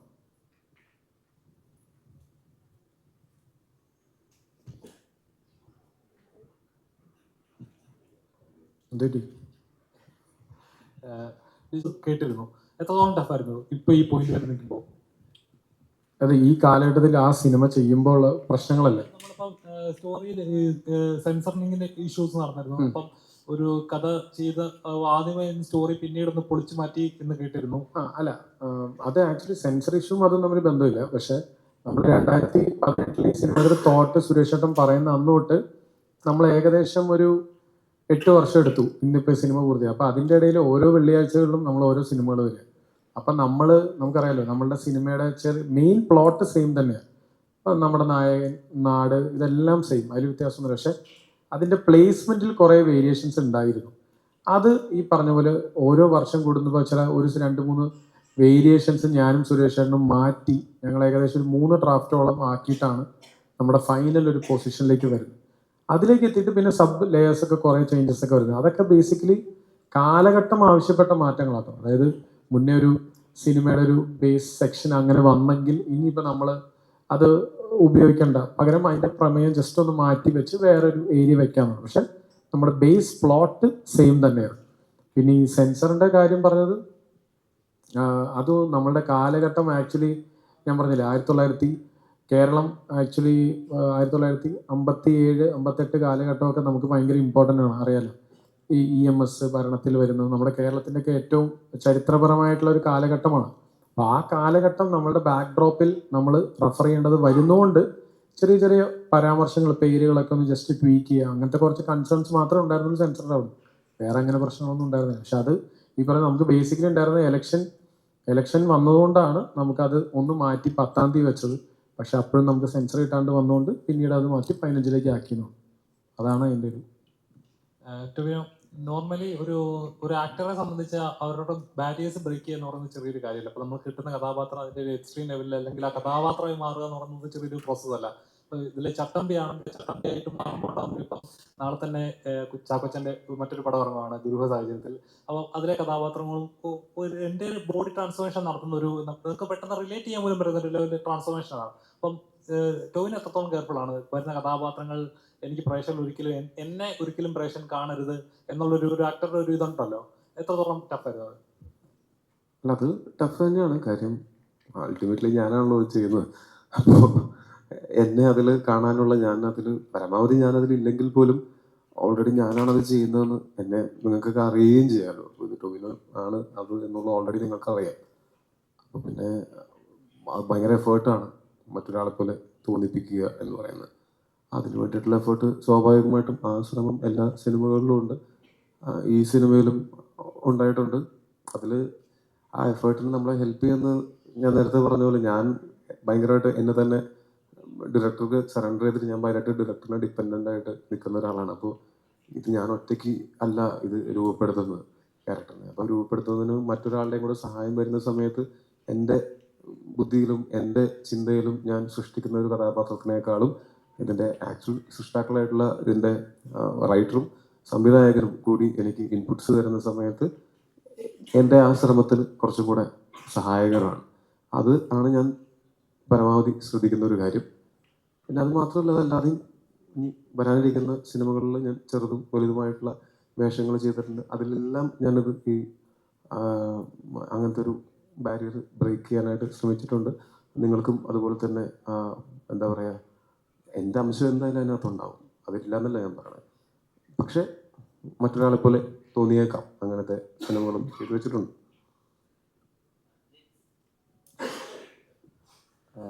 ജെയ്സിന്റെ പ്രിസൈസ് ആയിട്ട് വളരെ ഡീറ്റെയിൽഡ് ആയിട്ട് കണ്ടിട്ടുള്ളത് ഓരോ ഒരു പ്രധാനപ്പെട്ട അതിലത്തെ ഒരു കഥാപാത്രം അല്ലെങ്കിൽ നായക കഥാപാത്രത്തിന് കൊടുക്കുന്ന തീം മ്യൂസിക്കിനുള്ള ബാക്കിങ്ങിന് പലപ്പോഴും മെറ്റഫറുകളൊക്കെ ഉപയോഗിക്കാറുണ്ട്. ഇപ്പോൾ സൂര്യ സാറ്റർഡേയിൽ ഈ നരകാസുരൻ്റെയും കൃഷ്ണൻ്റെയും കാര്യം എടുത്ത് പറയുന്നത്, അല്ലെങ്കിൽ തുടരൂരിലെ ഒരു ഒറ്റയാന എടുത്ത് കാണിക്കുന്നത്. അപ്പം അങ്ങനെയുള്ള മെറ്റഫറുകളും കൂടി പ്ലേസ് ചെയ്യുമ്പോൾ ആളുകൾക്ക് ഭയങ്കര ഇമ്പാക്ട്ഫുൾ ആണ് അതിൻ്റെ തീം മ്യൂസിക്. ഇപ്പം പള്ളിച്ചട്ടമ്പി എന്നുള്ള പേരിൽ തന്നെ അതിനുള്ള അങ്ങനെ ഒരു സ്കോപ്പ് ഉണ്ടല്ലോ. ലാർജർ ദാൻ ലൈഫ് ക്യാരക്ടർ, ഒരുപാട് ഫൈറ്റ് ഒക്കെ ചെയ്യുന്ന ആളുകൾക്ക് ഒരു വീരാരാധന ഉണ്ടാവുന്ന ഒരു മനുഷ്യൻ, അങ്ങനെ ഒരു ഇമേജ് കൂടി ഉണ്ടല്ലോ. അപ്പൊ പള്ളിച്ചട്ടമ്പിയിൽ എന്താ ഒരു തീമായിട്ട് ഒരു മെറ്റഫറായിട്ട് ഉപയോഗിച്ചിട്ടുള്ള ഇൻ ടേംസ് ഓഫ് മ്യൂസിക്? മെറ്റഫറായിട്ട് യൂസ് ചെയ്തിട്ടില്ല, ബട്ട് ഞാൻ എപ്പോഴും നോക്കുന്നത് ആ സ്ക്രിപ്റ്റിലെ ഇമോഷണൽ കോർ ഒന്ന് പിടിക്കാനാണ്. അപ്പൊ ഇതിൽ നിങ്ങൾ സിനിമ കാണുമ്പോൾ അറിയാം, ചട്ടമ്പിയുടെ ക്യാരക്ടർ അണ്ടർഗോ ചെയ്തിരിക്കുന്ന പുള്ളി ഈ പ്രസന്റിലോട്ട്, അതായത് 50s വന്നിരിക്കുന്ന സമയത്ത് ബാക്ക് സ്റ്റോറിയിൽ ഉണ്ടായിരിക്കുന്ന ഒരുപാട് ട്രോമ ഉണ്ട്. അത് അപ്പൊ ഞാൻ എപ്പോഴും ഇപ്പം ലോക്കലാണെങ്കിലും ഞങ്ങൾ ഫസ്റ്റ് ടീസറിൽ വിട്ടത് ആ ഒരു മെയിൻ ആ മദറുമായിട്ടുള്ള ഒരു കണക്ഷനാണ്. അതുപോലെ തന്നെ ഇവിടെ ഒരു സിസ്റ്ററുമായിട്ടുള്ള കണക്ഷൻ ഉണ്ട്. ഞാൻ കഥ പറയുമ്പോൾ നിങ്ങൾക്ക് അറിയാം. അപ്പൊ I always look for that emotional content. എവിടെയാണ് പടത്തിന്റെ ഇമോഷണൽ കോർ ഇരിക്കുന്നത് എന്നുള്ളൊരു കാര്യം നോക്കും. പിന്നെ അതിന് ഞാൻ കുറെ നാള് ട്രൈ ഔട്ട്, എങ്ങനെ പോവാം, വോയിസ് വെച്ച് പോകണോ, ഓർക്കസ്ട്രലായിട്ട് പോകണോ, ഇതിപ്പോൾ ഒരു കാലഘട്ടമുണ്ട് എന്നാൽ ഒരുപാട് ഡേറ്റഡ് ആവാനും പാടില്ല, കുറച്ച് ന്യൂ ഏജ് ആയിട്ട് സൗണ്ട് ചെയ്യണം, എന്നാലും തിയേറ്ററിക്കൽ എക്സ്പീരിയൻസ് കൊടുക്കാൻ പറ്റുള്ളൂ. സോ ഒരു മിഡിൽ ഗ്രൗണ്ട്, ഹൈബ്രിഡ് എന്ന് പറയുന്നത്, we chose some orchestral, some electronic elements, പിന്നെ വോയിസ് യൂസ് ചെയ്തു. എങ്ങനെ ചട്ടമ്പിനെ നമുക്ക് വിവരിക്കാമെന്നത് ഒരു ലിറിക്കൽ, ഒരു ഇത്തിരി ക്രിസ്ത്യൻ കോണ്ടെക്സ്റ്റുകൾ അതിൽ കൊണ്ടുവന്ന്, കാരണം ആ ഒരു ടെറൈൻ അങ്ങനെ ആയതുകൊണ്ട് തന്നെ പിന്നെ അതിലുപരി ആ കോർ ഇമോഷനെ ബോറോ ചെയ്തിട്ടാണ് ആ തീമിലോട്ട് വന്നത് തന്നെ. ഞാനത് കമ്പോസ് ചെയ്യുമ്പോൾ ഇരിക്കുന്ന ചട്ടമ്പി അനുഭവിച്ച ആ പെയിൻ മനസ്സിൽ ഉൾക്കൊണ്ട് അതിനെ എങ്ങനെ എലിവേറ്റ് ചെയ്യാന്നുള്ള രീതിയിലാണ്. So I believe film scoring is all about going with the writer. റൈറ്ററുടെ കയ്യിലാണ് ഫസ്റ്റ് എന്താ പറയുക സ്കോറിന്റെ ഒരു ഗ്രാഫ് ഇരിക്കുന്നത്. പിന്നെ എഡിറ്റർ തരുമ്പോൾ അത് കുറച്ചുകൂടെ ക്ലിയർ ആവും. പിന്നെ പെർഫോമൻസ് കാണുമ്പോൾ അപ്പോൾ ടോബി ഒരുപാട് ആ എഫേർട്ട് എടുക്കുമ്പോൾ നമുക്കത് ഫീൽ ചെയ്യും. ഓക്കെ, ഐ തിങ്ക് ഇത് ഇത്ര ഇട്ടാൽ പോരാ, കുറച്ചുകൂടെ എലവേറ്റ് ചെയ്യണം. എസ്പെഷ്യലി ക്ലൈമാക്സിലൊക്കെ വരുമ്പം എത്രത്തോളം ഹീറോ എലവേഷൻ കിട്ടുന്നോ അത്രത്തോളം ഓഡിയൻസിൽ അത് എൻഗേജിങ് ആവും. കാരണം at the end of the day, ഇപ്പം നേരത്തെ ഒരാൾ ചോദിച്ച പോലെ പള്ളിച്ചട്ടമ്പി ഈസ് അബൌട്ട് ചട്ടമ്പിയുടെ കഥ തന്നെയാണ്. അപ്പൊ ചട്ടമ്പിനെ നമ്മൾ എത്രത്തോളം അൺബാഷിംഗ്ലി എലവേറ്റ് ചെയ്യാൻ പറ്റുന്നോ തിയേറ്ററിൽ ഓഡിയൻസ് അത് അക്സെപ്റ്റ് ചെയ്ത് ഞാൻ കരുതുന്നു. അപ്പം അതിനുള്ള പണി എടുത്തിട്ടുണ്ടെന്ന് തോന്നുന്നു. You watch it tomorrow. പക്ഷെ ഞാൻ പറഞ്ഞതെന്ന് വെച്ചാൽ ഞാൻ എപ്പോഴും ആ സ്കോറിന്റെ ആ തീം അപ്രോച്ച് ചെയ്യുന്നത്, ഇപ്പം തുടരുമ്പിൽ തരുൺ എനിക്ക് കുറെ ഡിസ്ക്രിപ്ഷൻ തന്നു, ഇങ്ങനെ ആനയുടെ ഒരു പാമ്പിന്റെ ഇത്. പക്ഷെ ഇവിടെ ഐ ട്രൈ ടു എക്സ്ട്രാക്ട് എന്താണ് ചട്ടമ്പിയുടെ കോർ ഇമോഷൻ, അതിനെ എങ്ങനെ മാസിയാക്കാം, അതിനെ എങ്ങനെ സങ്കടമുള്ളതാക്കാം, അതിനെ ആ ചട്ടമ്പിയുടെ ഇമോഷനിലൂടെ നമ്മൾ എങ്ങനെ പോകാന്നുള്ളത് മാത്രമേ നോക്കൂ. സ്ട്രിക്ട്ലി ഫ്രം ചട്ടമ്പിയുടെ പെർസ്പെക്റ്റീവ്. ഇതിന് അനുബന്ധമായിട്ട് ഒരു കാര്യം പറയാനുള്ളത്, നിങ്ങളുടെ ചോദ്യത്തിനും ജെയ്ക്സിന്റെ മറുപടിക്കും അനുബന്ധമായിട്ട്, ഞാൻ ഈ സിനിമ ഫൈനൽ വർഷം കാണുമ്പോൾ എന്നെ അത്ഭുതപ്പെടുത്തിയ ഒരു കാര്യമുണ്ട്. ഞാനത് ജെയ്ക്സിനെ ഒന്ന് അടുത്ത് കിട്ടുമ്പോൾ പറയാൻ ഏറ്റവും മിനിമലായ ഒരു കാര്യം അതുപോലും കാണിക്കാൻ പറ്റാത്ത അവസ്ഥയാണ്. അപ്പൊ അതേപോലെ ആർട്ട് സൈഡിൽ ചിന്തിക്കണം. ഇപ്പോൾ ഒരു ദിവസം നോർമലി ഒരു സ്റ്റാറുള്ള പടത്തിന് ഒരു 5 to 6 ലക്ഷം രൂപ ചെലവ് വരുന്ന സമയത്ത് ഇതിനകത്ത് റെയിൻ യൂണിറ്റ് വേറെ, അല്ലെങ്കിൽ അല്ലാത്ത പുറമേ ഉള്ള മഴ. അപ്പം ഈ കോസ്റ്റ് ഷൂട്ടപ്പ് ചെയ്ത് പോവാണല്ലോ. ഇതിന് നമുക്ക് പക്ഷെ ഒരു വിഷൻ ഉണ്ട്, തിയേറ്ററിൽ കാണുന്നു, ആളുകൾ അനുമോദിക്കുന്നു, പിന്നെ റവന്യൂ വരുന്നു. അതിനൊരു മാനസികമായിട്ട് കൂടി നമ്മൾ ഒരുങ്ങണമല്ലോ. അതിനെങ്ങനെ സാധിച്ചു? അത് സിനിമ പ്രൊഡക്ഷൻ എന്നല്ല, നമ്മൾ എന്ത് ബിസിനസ് ചെയ്യുമ്പോഴും കൂടെ വർക്ക് ചെയ്യുന്നവരെ വിശ്വസിക്കുക എന്നുള്ളതാണ്. അവർക്ക് വേണ്ട എല്ലാ സാഹചര്യങ്ങളും ഒരുക്കുക എന്നുള്ളത് മാത്രമാണ് എൻ്റെ ദൗത്യം. അതിലൊരു കോംപ്രമൈസും ഞാൻ ചെയ്തിട്ടില്ല എന്ന് ഞാൻ വിശ്വസിക്കുന്നു. ഒരുപക്ഷെ സിനിമ കാണുമ്പോഴും നിങ്ങൾക്ക് അത് തന്നെ ഫീൽ ചെയ്യും. പിന്നെ നേരത്തെ പലരും പറഞ്ഞ പോലെ ഒരുപാട് എന്താ പറയുക അൺഎക്സ്പെക്റ്റഡ് അൺപ്രസിഡൻറ്റഡ് സിറ്റുവേഷൻസ് ഒക്കെ ഉണ്ടായിട്ടുണ്ട്. അതെല്ലാ ബിസിനസ്സിലും ഉണ്ടാവും. അത് നമ്മൾ ഓരോ തീരുമാനങ്ങളും എടുത്ത് മുന്നോട്ട് പോകാമെന്നേ ഉള്ളൂ. ഏറ്റവും കൂടുതൽ ഈ സിനിമയുടെ ലൊക്കേഷനാണ് ഞാൻ വന്ന് കണ്ടിട്ടുള്ളതാണ്. ഇതിനുശേഷം സിനിമ നമുക്ക് തീരുന്നു, പിന്നെ സെൻസറിലേക്ക് എത്തുമ്പോഴാണ് എനിക്ക് തോന്നുന്നു നൗഫലിൽ വല്ലാതെ ഒരു മനപ്രയാസം ഉണ്ടായിരുന്നതാണ്. എനിക്ക് പേഴ്സണൽ അറിയാം, വല്ലാത്തൊരു മനപ്രയാസത്തിലേക്ക് പോകും. ട്രിവാൻഡ്രത്ത് സെൻസർ കിട്ടാതെ വരുന്നു, പിന്നീട് ബോംബെയിൽ കിടന്ന് കുറേ ദിവസങ്ങൾ ബോംബെയിൽ ഡിജോയ് ആയിട്ട് കഴിയുന്നു. ആ സമയത്തൊക്കെ മനസ്സിൽ വളരെ ബുദ്ധിമുട്ടുണ്ടായിക്കാം, തീർച്ചയായിട്ടും ഉണ്ടായിക്കാം. അത് നമ്മളൊരു സിനിമ പ്രേക്ഷകർക്ക് കൊടുക്കുക. ഇതിനു മുമ്പ് സെൻസർ കത്രയെ വെച്ചിട്ടുണ്ട്, പല സ്ഥലത്തും കത്രയെ വെച്ച ചരിത്രം വരുന്നുണ്ട്. അത്തരം ഒരു അനുഭവം എങ്ങനെയാണ് ഒന്ന് ടോവിയൊക്കെ ആയിട്ട് ഫോൺ വിളിക്കുമ്പോഴും സ്ക്രിപ്റ്റ് ആയിട്ട് ഫോൺ വിളിക്കുമ്പോഴൊക്കെ എന്തായിരുന്നു ഒരു അനുഭവം? അല്ല, ഞാൻ ഏത് സാഹചര്യം എൻജോയ് ചെയ്യുന്ന ആളാണ്. സീരിയസ്ലി ഞാൻ ശരിക്കും എൻജോയ് ചെയ്തു ആ സെൻസറിൻ്റെ കാര്യം. എൻ്റെ ജീവിതത്തിൽ ആദ്യമായിട്ടാണ്, എനിക്ക് തോന്നുന്നു ഒരുപാട് പ്രൊഡ്യൂസേഴ്സൊന്നും ഈ ഒരു സെൻസർ പ്രോസസ്സിലൂടെ പോയിട്ടുണ്ടെന്ന് എനിക്കറിയില്ല. പക്ഷെ ഞാൻ എൻജോയ് ചെയ്തു. ആ പരാതികളില്ല. എല്ലാ സാഹചര്യവും എൻജോയ് ചെയ്യുക എന്നുള്ളതാണ് ഞാൻ എപ്പോഴും ശ്രദ്ധിക്കാറ്. അല്ലെങ്കിൽ നമുക്ക് ഇതിനോടൊരു മടുപ്പ് തോന്നുമല്ലോ. അപ്പോൾ അത് തോന്നാണ്ടിരിക്കാൻ ഞാൻ ആ സാഹചര്യം എൻജോയ് ചെയ്തു. ആ പ്രോസസ്സിനെ അറിയാൻ പറ്റി. എനിക്കിതൊരു ഭയങ്കര പുതിയ പ്രോസസ്സായിട്ട് തന്നെയാണ് എനിക്ക് ഫീൽ ചെയ്തത്. അത് തന്നെയാണ് ഇവരൊക്കെ ചിരിക്കുന്നത്. പക്ഷേ കുഴപ്പമില്ല, we have to live with it. ഞാൻ നേരത്തെ പറഞ്ഞ പോലെ തന്നെയാണ്, ഏത് സാഹചര്യവും നമ്മൾ നേരിടുക. അത് നേരിട്ടു എന്ന് വിശ്വസിക്കുന്നു.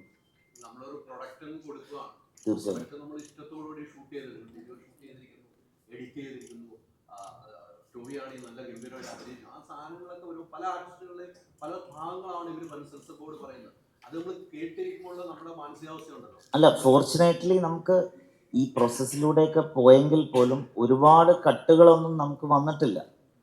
ചെറിയ വളരെ മൈന്യൂട്ട് ഡിഫറൻസുകളെ വന്നിട്ടുള്ളൂ. അതല്ലാണ്ട് സെൻസർ ബോർഡ് കാര്യമായി കത്തി വെച്ചു എന്ന് ഒരിക്കലും ഞാൻ പറയില്ല. ചെയ്തിട്ടുമില്ല. അത് അവരും സഹകരിച്ചിട്ടുണ്ട് നമ്മുടെ കൂടെ, അല്ലേ? അല്ല, ബേസിക്കലി അങ്ങനെ നമുക്ക് ഓരോന്ന് കേൾക്കുമ്പോൾ ഏറ്റവും കൂടുതൽ വിഷമം വരുന്നത് എനിക്കാണ് ഏറ്റവും കൂടുതൽ. കാരണം സിനിമയുടെ ക്രിയേറ്റീവ് സ്ഥാനത്തിനാണല്ലോ വരിക. അപ്പം എനിക്ക് ഭയങ്കര പെയിൻഫുൾ ആവുകയാണെങ്കിൽ പോലും നൗഫലിനെ സംബന്ധിച്ചോളം നമ്മൾ പ്രോമിസ് ചെയ്യുന്നൊരു ഡേറ്റ് ഉണ്ട്.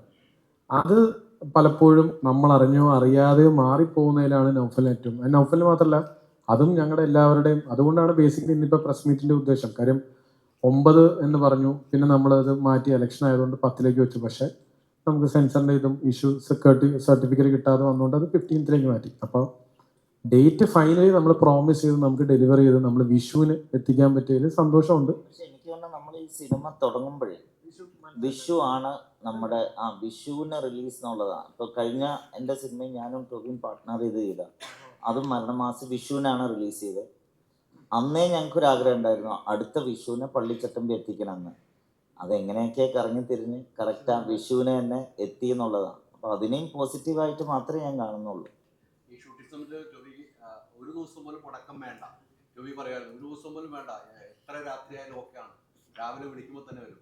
ഒരു ദിവസം ജോബി പറഞ്ഞു വിളിച്ചു, അങ്ങനെയാണെങ്കിൽ ഒരു ദിവസം എനിക്കൊന്ന് പനിയടിച്ചപ്പം, കുറച്ചു മുമ്പ് പറയണം, പനിയടിച്ചപ്പം അങ്ങോട്ട് ആവശ്യപ്പെട്ടു എനിക്കൊന്ന് റെസ്റ്റ് കിട്ടിയാൽ കൊള്ളാമെന്ന്. ആ സിറ്റുവേഷൻ എങ്ങനെയാണ്? എല്ലാ ദിവസവും നമ്മൾ രാത്രിയാണ് ഷൂട്ട്, പൂർണ്ണ രാത്രിയായിരുന്നു ഷൂട്ട്, മഴയും നനഞ്ഞുകൊണ്ടുള്ള ഷൂട്ടായിരുന്നു, പനി പിടിക്കുന്ന ഒരു സാഹചര്യം ഉണ്ടായി. അതൊക്കെ എങ്ങനെയായിരുന്നു? അത് എനിക്കെന്താ വെച്ചാൽ നമ്മൾ ഷൂട്ട് ചെയ്തുകൊണ്ടിരിക്കുമ്പോൾ സത്യം പറഞ്ഞാൽ അതിൻ്റെ ഇടയിൽ ബ്രേക്കുകൾ എടുക്കുക എന്ന് പറഞ്ഞാൽ ഒന്നും നമുക്ക് അങ്ങനെ ബ്രേക്കുകൾ എടുക്കാനായിട്ട് അത് ഭയങ്കര കൺവീനിയൻസ് ആണ് അങ്ങനെ ബ്രേക്ക് ഷൂട്ട് ചെയ്യാൻ. പക്ഷെ അത്രയും കൺവീനിയൻ്റ് ആയിട്ട് ഷൂട്ട് ചെയ്യാൻ മാത്രം അങ്ങനത്തെ ബഡ്ജറ്റ് അല്ല നമ്മളുടെ മലയാള സിനിമയുടെ ഒരു സ്ട്രോങ് പോയിന്റ്. നമ്മളെപ്പോഴും കുറച്ച് ഒരു എക്സ്ട്രാ എഫേർട്ട് എടുത്തിട്ട് തന്നെയാണ് ഇപ്പോഴും മലയാള സിനിമ എല്ലാ സിനിമകളും അങ്ങനെയാണ് ചെയ്യുന്നത്. മറ്റ് ഇൻഡസ്ട്രികളിലുള്ള പോലെ മാസത്തിൽ 20 ദിവസം ഷൂട്ട് പിന്നെ 10 ദിവസം റെസ്റ്റ് പോലെ ചെയ്യാനായിട്ടുള്ള ഒരു സാഹചര്യം നമുക്കില്ല. നമ്മളുടെ മലയാളി ഡയസ്പോറയാണ് കൂടുതലായിട്ടും മലയാള സിനിമകൾ കാണുന്നത്. അപ്പോൾ നമുക്ക് വരാവുന്ന ഒരു വരവിനനുസരിച്ച് നമുക്ക് ഇത് ചെലവ് ചെയ്യുന്നതിനെ പറ്റി ചിന്തിക്കാൻ പറ്റുള്ളൂ. അപ്പോൾ നമ്മളൊരു എത്ര മുടക്കിയാലും അതിൻ്റെ ഇരട്ടി സിനിമയിൽ കാണണം എന്നുള്ളതാണ് നമ്മളൊക്കെ ആഗ്രഹിക്കുക. അപ്പോൾ അത് കാരണം കൊണ്ടും പിന്നെ ആ ഒരു സിനിമയുടെ ഷൂട്ട് തുടങ്ങി മഴ കാരണം കൊണ്ടൊക്കെ ആയിട്ട് ചില ദിവസങ്ങളിൽ ചിലപ്പോൾ ഒരു ഉച്ചയ്ക്ക് 2 മണിക്ക് വരെയൊക്കെ നമുക്ക് രാവിലെ തുടങ്ങിയിട്ട് ഉച്ചയ്ക്ക് 2 മണിക്കൊക്കെ പാക്കപ്പ് ചെയ്യേണ്ട അവസ്ഥ വന്നിട്ടുണ്ട്. അപ്പോൾ അങ്ങനെയൊക്കെ വരുമ്പോൾ മുന്നോട്ടുള്ള സിനിമകൾക്ക് നമ്മൾ ഏകദേശം ഒരു ടെൻറ്റേറ്റീവ് ഡേറ്റ് നമ്മൾ കൊടുത്തിട്ടുണ്ടാവും. അപ്പോൾ ആ ഡേറ്റുകളിൽ നിന്ന് മാറും. അപ്പോൾ ഒരു സിനിമയല്ല മാറാം, തുടർന്ന് അങ്ങോട്ടുള്ള എല്ലാ സിനിമകളുടെയും ഡേറ്റുകൾ നമ്മൾ പറഞ്ഞു വെച്ചിരിക്കുന്നതെന്ന് മാറും. അപ്പോൾ ഇതൊക്കെയുള്ള കാരണം കൊണ്ട് ഞാൻ അതിനേക്കാൾ നമുക്ക് എല്ലാ ദിവസവും വർക്ക് ചെയ്യാം. ഒരു സ്കെഡ്യൂളിൽ അങ്ങോട്ട് സിനിമ തീർന്നു കഴിഞ്ഞാൽ എല്ലാവർക്കും നല്ലതാണ്, പ്രൊഡ്യൂസർക്കും ലാഭമാണ്, നമുക്ക് എല്ലാവർക്കും ഒരു സമാധാനം. അങ്ങനെയാണ്. അന്നെന്ന് വെച്ചാൽ ആ മഴയത്ത് ഒക്കെ ഷൂട്ട് ഉണ്ടായിരുന്നപ്പോൾ നമ്മൾ എത്ര ദിവസം മഴയത്ത് ഷൂട്ട് ചെയ്ത മഴയത്ത് നമ്മൾ ആ ഫൈറ്റ് സീക്വൻസ് മഴയത്തുള്ളത് ഒരു 6 ദിവസം മഴയത്ത് ഷൂട്ട് ചെയ്ത് കഴിഞ്ഞിട്ട് അപ്പോൾ എല്ലാവരും മഴ നനഞ്ഞൊക്കെയാണ് നിൽക്കുന്നത് സിനിമയിൽ പ്രവർത്തിക്കുന്ന എല്ലാവരും. ഇതിനകത്ത് ഞാനും ഇതിനുള്ള ഈ സിനിമയിൽ അഭിനയിക്കുന്ന എല്ലാവരും പ്രശാന്തേട്ടന് കുടയുണ്ടായിരുന്നു, ഇല്ല തലയിലൊരു തോർത്തുകൊണ്ടുണ്ടായിരുന്നു. അങ്ങനെ ഭാഗ്യം ചെയ്തവർക്ക് കുടയുണ്ടാവും, ബാക്കിയുള്ളവരൊക്കെ ഈ മഴയത്തൊക്കെ നിന്നിട്ടാണ് ചെയ്തുകൊണ്ടിരിക്കുന്നത്. അപ്പോൾ ഡിജോൻ പറഞ്ഞു എല്ലാവരും കുറച്ച് ടയർഡാണ്. ഞാൻ പറഞ്ഞു ഡിജോ അങ്ങനെ ഒരു ലക്ഷറി നമുക്ക് എടുക്കാൻ പറ്റില്ല. അതായത് അവിടെ ഏറ്റവും കൂടുതൽ തലവത്തി പറഞ്ഞ് ഞാൻ ഷൂട്ടിന് വരാമെന്ന് പറഞ്ഞ പിന്നെ വേറെ ആർക്കും വരാതിരിക്കാൻ പറ്റില്ലല്ലോ. പിന്നെ ഒരാഴ്ച ബ്രേക്ക് എടുക്കുമ്പോൾ ഈ ഇവരൊക്കെ പോകുന്നതിൻ്റെയും വരുന്നതിൻ്റെയും ഇവിടെ സ്റ്റേ ബാക്ക് ചെയ്യുന്നവരുടെ താമസത്തിൻ്റെയും തുടങ്ങിയിട്ടുള്ള എല്ലാ ചിലവുകളും പ്രൊഡ്യൂസറുടെ പോക്കറ്റിൽ നിന്നാണല്ലോ പോകുന്നത്. അപ്പോൾ അതുകൊണ്ടാണ് ഞാനന്ന് വേണ്ടത് നമുക്ക് നാളെ തൊട്ട് തന്നെ കണ്ടിന്യൂസ് ഷൂട്ട് ചെയ്യാം, അപ്പോൾ എല്ലാം കൊണ്ടും അതായിരിക്കും നല്ലത് എന്നൊക്കെ പറഞ്ഞിട്ട് പിറ്റേ ദിവസം രാവിലെ ആയപ്പോഴത്തേക്കും ഞാൻ തവിട് കൂടി. പണ്ടത്തെ ഒരു ചുമയും പനിയൊക്കെ വരുന്നതിനേക്കാൾ കൊറോണയൊക്കെ കഴിഞ്ഞതിന് ശേഷം വരുന്ന പനിയും ചുമയും, ഞാനങ്ങനെ നല്ല ജലദോഷവും പനിയൊക്കെ ഉള്ള സമയത്ത് ഞാൻ ലേറ്റ് നൈറ്റൊക്കെ ഷൂട്ട് ചെയ്തിട്ടുള്ള ആളാണ്. എനിക്കത് അന്നൊന്നും അതൊരു കുഴപ്പം തോന്നിയിട്ടില്ല. ഇതെന്ന് വെച്ചാൽ ചിലപ്പോൾ ഫൈറ്റ് ചെയ്തതിൻ്റെ ആയിരിക്കാം, അത്രയും നേരം തലനീരിറങ്ങിയതിൻ്റെ ആയിരിക്കാം, എൻ്റെ കഴുത്തുളുക്കി, ബാക്ക് നടുവേദന, ഭയങ്കരമായിട്ടുള്ള ചുമ, ആൻറ്റിബയോട്ടിക് കഴിക്കേണ്ടി വന്ന ഒരു കോഴ്സ്, അങ്ങനെയൊന്നും സാധാരണ ഉണ്ടാവാറില്ല. ആ കോൺഫിഡൻസിൽ പറഞ്ഞതാണ്. പക്ഷെ രാവിലെ എഴുന്നേറ്റിട്ട് ഇന്നലെ എന്താ പറ്റിയത്, എന്നെ ലോറി ഇടിച്ചോ, എന്താ എനിക്ക് എണീക്കാൻ പറ്റാത്തത് എന്ന് ചിന്തിക്കുന്ന അത്രയും ടയർഡായിരുന്നു. അപ്പോഴാണ് ഞാൻ ടീച്ചറിനെ വിളിച്ചിട്ട് ഇന്നലെ പറഞ്ഞ് ഞാൻ തിരിച്ചെടുത്തിരിക്കുന്നു, നിങ്ങൾ ഷൂട്ട് ചെയ്യാൻ പറ്റുമെങ്കിൽ ഷൂട്ട് ചെയ്തു. ഞാനൊരു 2 ദിവസം 3 ദിവസം റെസ്റ്റ് എടുത്തു. ഒരു 3-4 ദിവസത്തേക്ക് ഭയങ്കര ക്ഷീണവും ഒക്കെ ആയിരുന്നു. അതങ്ങനെ എപ്പോഴും സംഭവിക്കാറില്ല, ഇത് വല്ലപ്പോഴും സംഭവിക്കണതാണ്. അതൊരു സാധാരണ പനിയായിരുന്നില്ല, മറ്റേ കൊറോണയുടെ വല്ല വേരിയന്റും വന്ന് എൻ്റെ അഹങ്കാരത്തിന് എനിക്ക് നല്ല ശിക്ഷയായിരിക്കും. അഹങ്കാരമല്ല, അത് സതുദ്ദേശത്തോടുള്ള ഒരു ഇതായിരുന്നു. എന്തുവന്നാലും പനി ഉണ്ടെങ്കിലും ജലദോഷം ഉണ്ടെങ്കിലും നമുക്ക് ഷൂട്ട് ചെയ്യാൻ പറ്റും, അത് അങ്ങനെ നമ്മളത് നോക്കണ്ട എന്നൊക്കെ വിചാരിച്ചു. അങ്ങനെ ഞാൻ ഷൂട്ട് ചെയ്തിട്ടുള്ള എൻ്റെ കോൺഫിഡൻസിൽ അത് പറഞ്ഞത്. പക്ഷെ ഇതിൽ കുറച്ച് നമ്മൾ തകർന്നു പോയി. പക്ഷെ അത് കാരണം കൊണ്ടാണ് ഇപ്പോൾ കുറച്ച് കെയർഫുള്ളാണ്. ഞാൻ വൈറ്റമിൻ സി ഒക്കെ കഴിക്കുന്നുണ്ട് ഇമ്മ്യൂണിറ്റി കൂട്ടാനുള്ള. ജയ്സ ഈ 4 സിനിമകളിൽ ഒരുമിച്ച് ഡിജോ ആയിട്ട് ആ 4 സിനിമ ചെയ്യുന്നവരെ എക്സ്പീരിയൻസ് ഡിജോ ഇപ്പൊ എവിടെ നിൽക്കും? അങ്ങനെ പറയാൻ ശരിയാവില്ല. ഞങ്ങൾ എപ്പോഴും അടികൂടും. സ്ക്രിപ്റ്റ് പറയുമ്പോൾ തന്നെ ഞാനാണ് ഈ ഏറ്റവും അടക്കുന്നത്. അപ്പൊ പിന്നെ അവൻ എന്നെ കൺവിൻസ് ചെയ്യും. പിന്നെ എല്ലാ കാര്യത്തിലും ഡിജോയ്ക്ക് ആ സ്ക്രിപ്റ്റിലുള്ള കോൺഫിഡൻസ് തന്നെ അവസാന റിസൾട്ടിൽ അൾട്ടിമേറ്റ്ലി എന്നെ സർപ്രൈസ് ചെയ്ത് തന്നെ ഡിജോ പടം ഫിനിഷ് ചെയ്യുമ്പം ആ കൊള്ളാടാ എന്ന് പറഞ്ഞിട്ട്. കാരണം ഞാൻ ഭയങ്കരമായിട്ട് ഓരോ പോയിന്റും എടുത്ത് പറയും ഒരു സ്ക്രിപ്റ്റ് കേൾക്കുമ്പോൾ തന്നെ ആ ഡിസ്കഷൻസിലൊക്കെ. പക്ഷെ ഡിജോയിലുള്ള ഒരു അഡ്വാൻറ്റേജ് എന്ന് വെച്ചാൽ ഒരു കോമൺ മാനുമായിട്ടുള്ള ഒരു കണക്ട്. സിനിമ എത്രത്തോളം സിമ്പിൾ ആയിരിക്കണം, how to connect and easily ആ സ്റ്റോറി കമ്മ്യൂണിക്കേറ്റ് ചെയ്യുന്നുള്ളതിൻ്റെ ഒരു വളരെ വ്യക്തമായ ക്ലാരിറ്റി അവനുണ്ട്. പിന്നെ ഏത് ഹീറോയിനല്ല I think he has a nice knack to നന്നായിട്ട് പ്രസന്റ് ചെയ്യാനും അവരുടെ ആ ബെസ്റ്റ് എഫേർട്ട് പുറത്തു കൊണ്ടുവരാൻ. അത് തന്നെ ഈ ടൊവിയുടെ എഫേർട്ട് നാളെ നിങ്ങൾ കാണുമ്പോൾ മനസ്സിലാവും എങ്ങനെയാണ് ടൊവിനെ യൂസ് ചെയ്തിരിക്കുന്നുള്ളത്. ആദ്യ സിനിമയിൽ നിന്ന് എത്രമാത്രം വ്യത്യാസമുണ്ട്? അത് ഇപ്പം നാളെ നിങ്ങൾ കാണുമ്പോൾ അളക്ക് എനിക്ക് തോന്നുന്നു ആ എഫേർട്ട് തന്നെ ഇപ്പൊ തളരാതെ ഇത്ര 4ാമത്തെ പടം ചെയ്യുന്നില്ലേ. അപ്പൊ അതിന് you have to give it up to. അത് തന്നെ ഈ സിനിമയ്ക്ക് വേണ്ടി ഏറ്റവും കൂടുതൽ വഴക്ക് പിടിച്ചത് എവിടെയായി? അത് ഫസ്റ്റ് സ്ക്രിപ്റ്റ് നറേഷൻ തൊട്ട് വഴക്കായിരുന്നു. പക്ഷെ അത് ഓരോ പോയിന്റിലും ഇംപ്രൂവ് ചെയ്ത് ഐ മീൻ അടുത്ത വേർഷൻ വന്ന് ടൊവിയായിട്ട് ഡിസ്കസ് ചെയ്യും, എന്നെ തിരിച്ചു വരും. ആൻഡ് ദെൻ ഐ തിങ്ക് ശ്രീജിത്തുമായിട്ട് ഞങ്ങൾ പറയുന്നു. ഇൻഫാക്ട് എഡിറ്റ് ലോക്ക് ചെയ്യുന്ന പടം ഷൂട്ട് ചെയ്ത് കഴിഞ്ഞിട്ടും ഓരോ ചില ഡയറക്ടേഴ്സ് അത് ഒരു പടം കഴിഞ്ഞു അത് കഴിഞ്ഞിട്ട് അത് അവരുടെ ഓൺ പ്രോപ്പർട്ടി ആണ്, പിന്നെ ഡിസ്കഷൻസ് ഒന്നും കാണില്ല. ഇതങ്ങനെയല്ല, പടം ഇട്ട് കാണിച്ച് പടത്തിൽ വേറെ എന്തെങ്കിലും എനിക്ക് 1-2 പ്രിവ്യൂസ് ഒക്കെ ഇട്ടു. അത് കഴിഞ്ഞിട്ടും ആ കറക്ഷൻസും ആ ഒരു എന്തൊക്കെ ചെയ്യാൻ പറ്റുമോ മാക്സിമം എഫേർട്ട് ലാസ്റ്റ് വരെ ചെയ്തിട്ടുണ്ട്. ഇത് വലിയൊരു സിനിമ തന്നെയാണ്. ഏറ്റവും കൂടുതൽ സിനിമയ്ക്ക് വേണ്ടി സമയം ചെലവഴിച്ച സിനിമകൾ ഇതായിരുന്നു. ഇതിന് വേറെ സിനിമകളുണ്ടാവും. ഇതിനു വേണ്ടിയുള്ള സമയം എത്രമാത്രം ഒരു ദിവസം മാറ്റിവെക്കുമായിരുന്നു? ആര്? അല്ല, ഞാൻ 3 months ആയിട്ട് ഡിജോറോട് ഈ വേറെ ഒരു പടം ചെയ്തിട്ടില്ല. എനിക്ക് ഇനിയാണ് പണിയുള്ളത്. ജാൻ തൊട്ട് ഈ മാർച്ച് എൻഡ് വരെ ഫുൾ പള്ളിച്ചട്ടമ്പിയിലായിരുന്നു.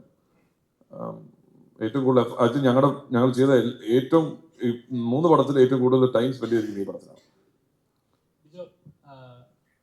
അതിൽ നിന്ന് തന്നെ ഒരു സിനിമയാകുമ്പോൾ ഒരു കോമൺ മാനുമായിട്ട് കണക്ട് ചെയ്യാൻ പറ്റുക എന്ന് പറയുന്നത് ചെറിയൊരു പ്രോസസ് അല്ല. നമുക്ക് റിലേറ്റ് ചെയ്യാൻ പറ്റും. നമ്മൾ കേട്ടിട്ടുണ്ടല്ലോ, ഞാൻ പറയണമെന്ന് ആഗ്രഹിക്കുന്ന കാര്യമാണല്ലോ കേൾക്കുന്നത്. അത് ചെറിയൊരു ഇപ്പം ട്യൂൺ സിനിമ എടുത്താലും ചെറിയണമനെ എടുത്താലും ഒരു ഓഡിയൻസിന് ഉണ്ടാകുന്ന ഒരു ഇരിക്കുന്ന സീറ്റിൽ നിന്ന് എഴുന്നേക്ക് കൈയടിക്കാൻ ഉണ്ടാകുന്ന ഒരു മൊമെന്റ് ഉണ്ടല്ലോ, അതൊരു ചെറിയൊരു പ്രോസസ് അല്ല. അപ്പൊ പള്ളിച്ചട്ടമ്പിയിൽ അങ്ങനത്തെ ഒരു മൊമെന്റ് അല്ലെങ്കിൽ താങ്കൾ പറയണം അത് കേൾക്കണം എന്ന് ആഗ്രഹിക്കുന്ന കുറച്ച് കാര്യങ്ങൾ ഉണ്ടാവുമോ? എനിക്ക് തോന്നുന്നു പള്ളിച്ചട്ടമ്പി ഇപ്പോൾ ഒരു ഫിലിം മേക്കറിനെ സംബന്ധിച്ചിടത്തോളം എല്ലാ ജോണറും ട്രൈ ഔട്ട് ചെയ്യാന്നുള്ളതാണ്. ഇപ്പം എന്നെ സംബന്ധിച്ചിടത്തോളം, ഇപ്പോൾ നിങ്ങളെ സംബന്ധിച്ചിടത്തോളം പല രീതിയിലും പലരോടും ചോദ്യങ്ങൾ ചോദിക്കുക, അതാണ് നിങ്ങൾക്ക് ഇഷ്ടമുള്ളത്. അതേപോലെ എനിക്കും ഡിഫറെൻറ്റ് ജോണേഴ്സ് ട്രൈ ചെയ്യണമെന്നുണ്ട്. അപ്പോൾ എനിക്ക് തോന്നുന്നു എൻ്റെ ഫിലിമോഗ്രഫിയിൽ ഒരു പീരിയഡ് സിനിമ ഞാൻ സ്വപ്നം കണ്ടതാണ്. എനിക്ക് തോന്നുന്നു അത് സുരേഷ് ഏട്ടനിലൂടെ അത് സാക്ഷാത്കരിച്ച് പള്ളിച്ചട്ടമ്പിയിൽ എത്തി വന്ന് നിൽക്കുമ്പോൾ ഇതിൽ ഈ പറഞ്ഞൊരു ചോദ്യങ്ങളോ അങ്ങനെയൊന്നും അല്ല, ഇതൊരു ടോട്ടലി ഡിഫറെൻ്റ് ഒരു സിനിമ. ഐ മീൻ അങ്ങനെയൊന്നും വലിയ ഡിഫറൻസോ, കാലഘട്ടമാണല്ലോ 1950 കാലഘട്ടമാണ്. അതിലുള്ള ചെറിയ ചെറിയ മാസ് മൊമെൻറ്റ്സുകൾ ക്രിയേറ്റ് ചെയ്തിട്ടുണ്ട് ഇതിൻ്റെ അകത്തുണ്ട്. നിങ്ങൾക്ക് കാണുമ്പോൾ അത് എൻജോയ് ചെയ്യാൻ സാധിക്കും. കോമൺ മാനെ കണക്റ്റ് ആവുക എന്ന് പറഞ്ഞാൽ ഈ സിനിമയിലെ കഥാപാത്രങ്ങൾക്കും കണക്റ്റായി സ്വാഭാവികമായിട്ടും പ്രേക്ഷകരായ നാളെ നിങ്ങൾ ആ വേൾഡുമായിട്ട് സഞ്ചരിക്കാൻ തുടങ്ങിയാൽ ഉറപ്പായിട്ടും നിങ്ങൾക്ക് കണക്റ്റ് ആവും. അതാണ്. നമസ്കാരം സാർ. ഇപ്പം ഷിക്കാർക്ക് എഴുതിയ സമയത്ത് അല്ലെങ്കിൽ നമ്മൾ അതിപ്പോൾ ഓരോ കാലഘട്ടം ഓരോ റെപ്രസെൻറ്റേഷൻ ആണ്. അപ്പം ഇപ്പോൾ ആളുകളുടെ ചിന്താഗതികൾ മാറും, അല്ലെങ്കിൽ ചെയ്യുന്ന വാക്കുകൾ മാറും, പറയുന്ന ഇതെല്ലാം എൻ്റെ ഡിഫറെൻ്റ് ആണ്. അപ്പോൾ എത്രത്തോളം കെയർഫുൾ ആണ് ഒരു സ്ക്രിപ്റ്റ് ചെയ്യുന്ന സമയത്ത് സാർ? ഇപ്പോൾ എങ്ങനെയാണ് ഞാൻ വിചാരിക്കുന്ന പോലെ തന്നെ ആയിരിക്കും പ്രേക്ഷകൻ സ്വീകരിക്കുക എന്നൊരു പ്രോസസ്സ് ഉണ്ടല്ലോ, എത്രത്തോളം ടഫായിരുന്നു അത്? ഈ സിനിമയെ കുറിച്ചാണോ പൊതുവായിട്ട് ഓരോ വിഷയത്തിലും നമ്മൾ സമീപിക്കുന്നത് ആ വിഷയം എന്താണോ ആവശ്യപ്പെടുന്നത് അത്രത്തോളം ഒരു അവധാനതയോടെ അതിനെ സമീപിക്കുകയാണ് ചെയ്യുന്നത്. നമ്മൾ ശരിക്കും എന്നെ സംബന്ധിച്ച് വ്യക്തിപരമായിട്ട് കുറച്ചുകൂടി കൂടുതൽ എഫേർട്ട് എടുക്കേണ്ടി വന്നിട്ടുള്ള സ്ക്രിപ്റ്റാണിത്. കാരണം പ്രത്യേകിച്ച് ഇതൊരു ഒരു പീരീഡിനകത്തുണ്ട്, ഒരു രാഷ്ട്രീയ കാലാവസ്ഥ പോകുന്നുണ്ട്. പിന്നെ ഈ പള്ളിച്ചട്ടമ്പി എന്ന് പറയുന്ന ഒരു ഒരു ഒരു ഒരു കഥാപാത്രം നമ്മൾ ശരിക്കും ഒരു ചട്ടമ്പിക്കഥയാണ് ആഗ്രഹിക്കുന്നത്. ശരിക്കും ഒരു മലയാളിക്ക് എപ്പോഴും ഇഷ്ടമുള്ള ഒരു ചട്ടമ്പിക്കഥ ഉണ്ടാക്കാനുള്ള ഒരു ശ്രമത്തിൻ്റെ ഭാഗമായിട്ട് അതിനെ എങ്ങനെ വ്യത്യസ്തമാക്കാമെന്നുള്ളൊരു ചിന്തയിലാണ് നമ്മൾ ചരിത്രത്തിൽ ഈ പറഞ്ഞ പോലെ അധികം പരാമർശിക്കപ്പെടാതെ പോയിരിക്കുന്ന ഒരു കഥാപാത്രത്തെ നമ്മൾ കണ്ടെത്തുന്നത്. അതാണ് പള്ളിച്ചട്ടമ്പി. അതെന്താണെന്നുള്ളത് നമ്മൾ സിനിമയിലൂടെ കൂടുതൽ വ്യക്തവും. അപ്പോൾ ആ ഒരു കാലഘട്ടവും ഈ ചട്ടമ്പിയുടെ ജീവിതവും അതിനപ്പുറവും ഇപ്പുറവും നമ്മൾ പറഞ്ഞു വെക്കുന്ന കഥയും ഒക്കെ കൂടി ചേർത്ത് ഒരു വലിയ ക്യാൻവാസാണ്. ആ ക്യാൻവാസിനെ നമ്മളൊരു ഡോക്യുമെൻ്ററി പോലെ അവതരിപ്പിക്കാൻ, അല്ലെങ്കിൽ ഇപ്പം ടോബി പറഞ്ഞ പോലെ ഭാഷയുടെ കാര്യത്തിലാണെങ്കിലും നമുക്ക് അത്തരം ഒരു ശാഠ്യത്തിലേക്ക് പോകാൻ പറ്റില്ല. പക്ഷെങ്കിൽ നമ്മൾ കാണുന്ന സാധാരണ പ്രേക്ഷകന് അത് ആ കാലഘട്ടമാണെന്ന് തന്നെ തോന്നണം. ആ നിലയ്ക്ക് ലാംഗ്വേജിലും ഒക്കെ അതിൻ്റെതായ മാറ്റങ്ങൾ വരുത്തി തന്നെയാണ് പോയിരിക്കുന്നത്. അപ്പോൾ വ്യക്തിപരമായിട്ട് എന്നെ സംബന്ധിച്ച് ഇതിനകത്തിപ്പോൾ ഈ പള്ളിച്ചട്ടമ്പി എന്ന് പറയുന്ന ഒരു കഥാപാത്രം ആദ്യം മുതൽ തന്നെ ഞങ്ങൾ ടോബിയെ ആണ് ഇതിനകത്ത് കാണുന്നത്. ഞാനും ഡിജോയും ഈ സ്ക്രിപ്റ്റ് ചർച്ച ചെയ്ത ആദ്യ ഘട്ടം മുതൽ തന്നെ ടോബിയാണ് ഇതിനകത്തുള്ളത്. ഇത്രയും വർഷവും ടോബിയാണ് നിൽക്കുന്നത്. അപ്പോൾ ടോബി എങ്ങനെയാണ് ഈ ഒരു പള്ളിച്ചട്ടമ്പിയായിട്ട് മാറുന്നതെന്നുള്ള ഒരു കൗതുകം എനിക്ക് വളരെയധികം ഉണ്ട്. ഇപ്പോൾ ശരിക്കും നമ്മൾ ആദ്യ ഷോട്ടിൽ ടോബിയെ കണ്ടതിന് ശേഷം ഞാൻ ടോബിയെ ഒന്ന് ഹഗ് ചെയ്യുകയാണ് ചെയ്തത്. കാരണം വെച്ചാൽ എന്താണോ നമ്മുടെ മനസ്സിൽ ആഗ്രഹിച്ചത് അങ്ങനെ അതേ ക്രേസോട് കൂടി ടോബിയെ നമുക്ക് കിട്ടിയെന്നുള്ളതാണ്. അപ്പോൾ അതിനകത്ത് ഞാൻ ഡിജോയ്ക്ക് വലിയ ഒരു നന്ദി പറയുകയാണ്. കാരണം ടോബിയെ ആ രീതിയിൽ മോൾഡ് ചെയ്തതിൽ അത്ഭുതപ്പെടുത്തുന്ന ഒരു പ്രകടനമാണ് നമുക്ക് സിനിമയിൽ ടോബിയിൽ നിന്ന് കിട്ടുന്നത്. അത് ഇപ്പം തന്നെ നമുക്ക് വന്നിട്ടുള്ള ടീസറുകളും അല്ലെങ്കിൽ സോങ്ങിലും കൂടെ ഒക്കെ നമുക്ക് മനസ്സിലാക്കാൻ പറ്റും. അപ്പോൾ എനിക്ക് തോന്നുന്നത് ആ ഒരു കാലഘട്ടത്തെ നമ്മൾ കൃത്യമായിട്ട് കമ്മ്യൂണിക്കേറ്റ് ചെയ്യാനായിട്ട് ഞാൻ ശ്രമിച്ചു. അത് ഡിജോയിലേക്ക് എത്തി. അതിനുശേഷം അതിൻ്റെ മറ്റ് ഘടകങ്ങളിലേക്ക്, സംഗീതം ഉൾപ്പെടെയുള്ള ഘടകങ്ങളിലേക്ക് എത്തി. അതിൻ്റെ ഒരു വിജയം തന്നെയായിരിക്കും ഈ സിനിമ തരാൻ പോകുന്നതെന്നാണ് തോന്നുന്നത്.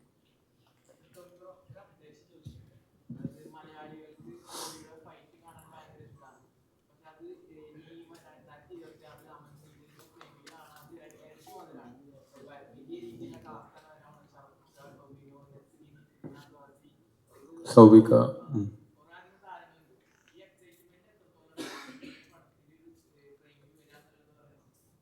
അത് ഞാനിവിടെ ഇരുന്ന് പറയുന്നതാണോ ഒഫീഷ്യൽ അനൗൺസ്മെന്റ് വരുന്നതാണോ ശരിക്കും എക്സൈറ്റിങ്? സത്യസന്ധമായിട്ട് പറ. എന്നാ പിന്നെ നമുക്ക് അതിന് വെയിറ്റ് ചെയ്തൂടെ? Thank you. അല്ല എന്ത് പറഞ്ഞാലും സ്പോയിലർ അല്ലേ? അതായത് ആ സിനിമയുടെ ഭാഗത്തു നിന്നുള്ള ആൾക്കാർ പുറത്തുവിടാത്ത എന്ത് കാര്യം ഞാൻ വന്നിരുന്നു പറഞ്ഞാലും സ്പോയിലർ അല്ലേ? അല്ലേ?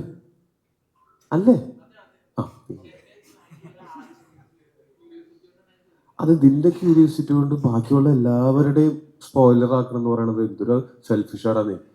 ഇങ്ങനെ ആവരുത് കേട്ടോ ജീവിതത്തിൽ. കുറച്ചും കൂടെ ഒക്കെ മറ്റുള്ളവരും കൂടെ കൺസിഡർ ചെയ്യണം ജീവിക്കുമ്പോൾ.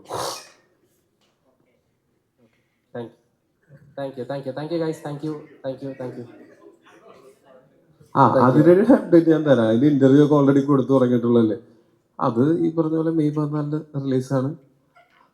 അത് ഭയങ്കര രസമുള്ള പടമായിരിക്കും. ഭയങ്കര രസമായിരിക്കും. അതിനെപ്പറ്റി നിങ്ങൾക്ക് എന്താ അറിയണ്ടത് ചോദിച്ചോ.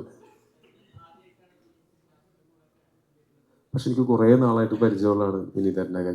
ഞങ്ങൾ കുറേ നാളായിട്ട് ഫോണിലൂടെയും അല്ലാതെ നേരിട്ടും ഒക്കെ കാണുമ്പോൾ അത് കുഞ്ഞിരാമായണോ എന്നതിൻ്റെ മൊയ്തീൻ നടക്കുന്ന സമയത്ത് ആ സമയത്ത് ആണ് ഞാൻ ആദ്യമായിട്ട് വിനീതേട്ടനെ പരിചയപ്പെടുന്നത്. അന്ന് മുതൽ ഇടയ്ക്ക് വിളിക്കും, നമ്മൾ സിനിമകൾ കണ്ടിട്ട് വിളിക്കും, അപ്രിഷ്യേറ്റ് ചെയ്യും. ഇതേപോലെ തിരിച്ചും അങ്ങോട്ടും നമ്മൾ സിനിമകൾ കാണും. എനിക്ക് ഭയങ്കര റെസ്പെക്ട് ഉള്ള ഒരാളാണ്. അപ്പം വിനീതേട്ടൻ്റെ കൂടെ ആണെങ്കിലും ഷാനിക്കയാണെങ്കിലും എനിക്ക് ഷാനിക്ക കാക്കനാട് താമസിക്കുന്ന സമയത്ത് ഞാനും എൻ്റെ ചേട്ടനും ഒക്കെ ചേട്ടൻ്റെ കൂടെ ഞാൻ കുറച്ച് പേർക്ക് താമസിച്ചിരുന്നത് കാക്കനാട്. അപ്പോൾ ഞങ്ങൾ ഒരു അപ്പാർട്ട്മെൻറ്റ് കോംപ്ലക്സിലായിരുന്നു. അപ്പോൾ ആ സമയത്ത് ഞങ്ങൾക്ക് അടുത്തിടപഴകാനായിട്ട് സമയം കിട്ടിയിട്ടുണ്ട്. പിന്നെ ബേസിൽ ഓൾറെഡി ഞങ്ങൾ വളരെ അടുത്ത സുഹൃത്തുക്കളാണ്. അപ്പോൾ എല്ലാവരും കൂടിയിട്ട് ഭയങ്കര ഫൺ എക്സ്പീരിയൻസ് ആയിരുന്നു. ഇവർ മാത്രമല്ല, ഇതിൻ്റെ റൈറ്റർ പോൾസൺ, അത് പോൾസനെ എനിക്ക് കുറേ നാളായിട്ട് അറിയാം. ബേസിൽ ഇതിന് മുമ്പ് ഒരു സ്ക്രിപ്റ്റ് പറയുന്ന സമയത്ത് പോൾസൺ ഉണ്ടായിരുന്നു, വർഷങ്ങൾക്ക് മുമ്പ്. പിന്നെ അതിനുശേഷം ഞങ്ങളെല്ലാവരും തമ്മിൽ വളരെ അടുപ്പമുണ്ടായിരുന്നു. ഇതിൻ്റെ സംവിധായകൻ അരുൺ അനിരുദ്ധൻ എന്ന് പറയുന്നത് മിന്നൽ മുരളിയുടെ റൈറ്റേഴ്സിൽ ഒരാളാണ്. ഇത് ഡെബ്യൂ ഡയറക്ഷനാണ്. പക്ഷേ ആ സിനിമ കാണുമ്പോൾ നിങ്ങൾക്ക് അതിൻ്റെ ട്രെയിലറൊക്കെ കാണുമ്പോഴായിരിക്കും കുറച്ചുകൂടി നിങ്ങൾക്ക് മനസ്സിലാവുക. പിന്നെ ആ സിനിമയിൽ വർക്ക് ചെയ്തിട്ടുള്ള ഭൂരിഭാഗം പേര് ഇപ്പോൾ കോസ്റ്റ്യൂം ചെയ്തിട്ടുള്ള പഷ്റംസയാണ്, മേക്കപ്പ് റോണക് ചേട്ടനാണ്, ഇവരൊക്കെ ഞാനിപ്പോൾ ഈ കഴിഞ്ഞൊരു 4-5 സിനിമകളിൽ ഞാൻ പോയപ്പോൾ ഇതിലൊക്കെ മേക്കപ്പ് റോണക്സേട്ടനായിരുന്നു. അത് കാരണം എനിക്ക് എൻ്റെ ലുക്കിനെ പറ്റി ടെൻഷൻ ഇല്ലായിരുന്നു. പുള്ളി നോക്കിക്കോളും കുഴപ്പമില്ലായിരുന്നു. അപ്പോൾ ഇതുപോലെ പരിചയമുള്ള ആൾക്കാരാണ് അതിലുണ്ടായിരുന്നത് ഭൂരിഭാഗം പേരും. പിന്നെ ആരൊക്കെ ഞാൻ പേര് പറയാൻ വിട്ടുകൊണ്ടെങ്കിൽ ഇവരെല്ലാവരും കൂടി ഒരു ഭയങ്കര രസമുള്ള എക്സ്പീരിയൻസ് ആയിരുന്നു അതിൻ്റെ ഷൂട്ട്. അത് സിനിമയിലും പ്രതിഫലിക്കും തീർച്ചയായിട്ടും. Okay, thank you. അതെ, ഞങ്ങൾ ബാക്കിൽ വന്നിരുന്ന് ഇക്കളിയാക്കും, ഒന്ന് പോടാണ്. സിനിമ കണ്ടിട്ട് ആൾക്കാർ ചിരിച്ചിരിക്കില്ല, നമ്മൾ എന്ത് ചെയ്യും? Thank you, thank you. Comedy ഒക്കെ ഉണ്ടാവാൻ സാധ്യതയുണ്ട്. Thank you, thank you, thank you guys, thank you, thank you, thank you, thank you.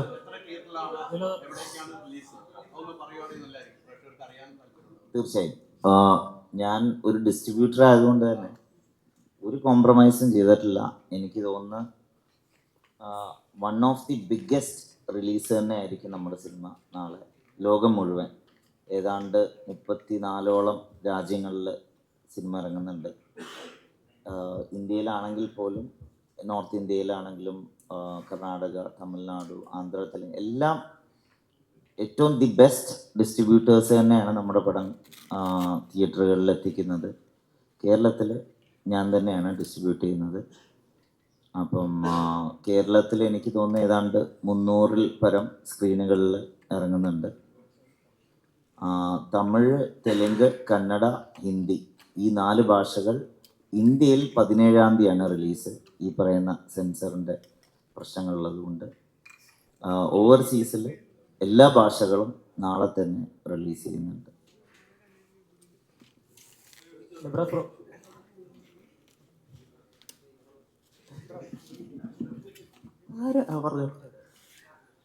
ചേട്ടാ, നമ്മൾ ഡിറ്റക്റ്റീവ് ഉജ്ജ്വലിന് അകത്ത് ഒരു നോട്ടബിൾ ക്യാരക്ടർ ആയിരുന്നു ചെയ്തിരുന്നത്. അതുപോലെ പടത്തിന്റെ ട്രെയിലറിൽ കണ്ടു കഴിഞ്ഞാൽ ഒട്ടുമിക്ക ഭാഗത്തും ടൊവിനോ ചേട്ടന്റെ ബാക്കിലായിട്ട് ഇങ്ങനെ എപ്പോഴും കാണുന്നുണ്ട്. അപ്പോൾ ഈ പടത്തിൽ ഉജ്ജ്വലിനേക്കായി മേളിൽ ചെയ്തു വെച്ചേക്കുന്ന ഒരു ഇതാണെന്ന് വിശ്വസിക്കുന്നു. അപ്പോൾ ചേട്ടൻ ഈ ക്യാരക്ടറിനെ പറ്റി എന്താണ് പറയാനുള്ളത്? അല്ല, ഈ പറഞ്ഞ ടോയ് ചേട്ടൻ്റെ കൂടെയുള്ള ക്യാരക്ടറാണ് ചെയ്യുന്നത്. എൻ്റെ ശിഷ്യൻ, എൻ്റെ ക്യാരക്ടറിൻ്റെ പേര് സാലി എന്നാണ്. അപ്പോൾ ടോയ് ചേട്ടൻ്റെ ഒരു ശിഷ്യനായിട്ടുള്ള ഒരു ക്യാരക്ടർ ത്രൂ ഔട്ട് പോകുന്ന രീതിയിൽ ചെയ്തിട്ടുണ്ട്. അത് എത്രത്തോളം ഭംഗിയാക്കാൻ പറ്റുമോ അതത്ര ഞാൻ ചെയ്തിട്ടുണ്ടെന്ന് വിചാരിക്കുന്നു. ബാക്കിയെല്ലാം നിങ്ങൾ കണ്ടിട്ട് അഭിപ്രായം പറയുക. റീൽസിലൊക്കെ കാണുന്ന പോലെ കോമഡി ടൈപ്പാണോ അതോ കുറച്ച് സീരിയസ് ആ ഒരു പാറ്റേൺ? ഇല്ല, ഞാൻ ഈ പറഞ്ഞ റീൽസിൽ മാക്സിമം ആ അഭിനയം ഇതിനകത്ത് വരാതിരിക്കാൻ ശ്രമിച്ചിട്ടുണ്ട്. അപ്പോൾ അത് എത്രത്തോളം വന്നെന്ന് എനിക്കറിയാൻ വയ്യ. അപ്പം ബാക്കി കണ്ട്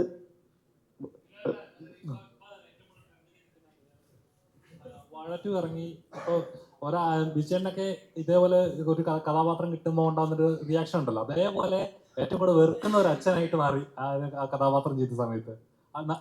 ഇങ്ങനെ ഒരു അച്ഛനുണ്ടല്ലോ, അല്ലെങ്കിൽ നമുക്ക് ഇങ്ങനെ ഒരു അച്ഛനെ കാണാൻ പറ്റിയില്ല, അതൊരു റിയാക്ഷൻ ഉണ്ടല്ലോ.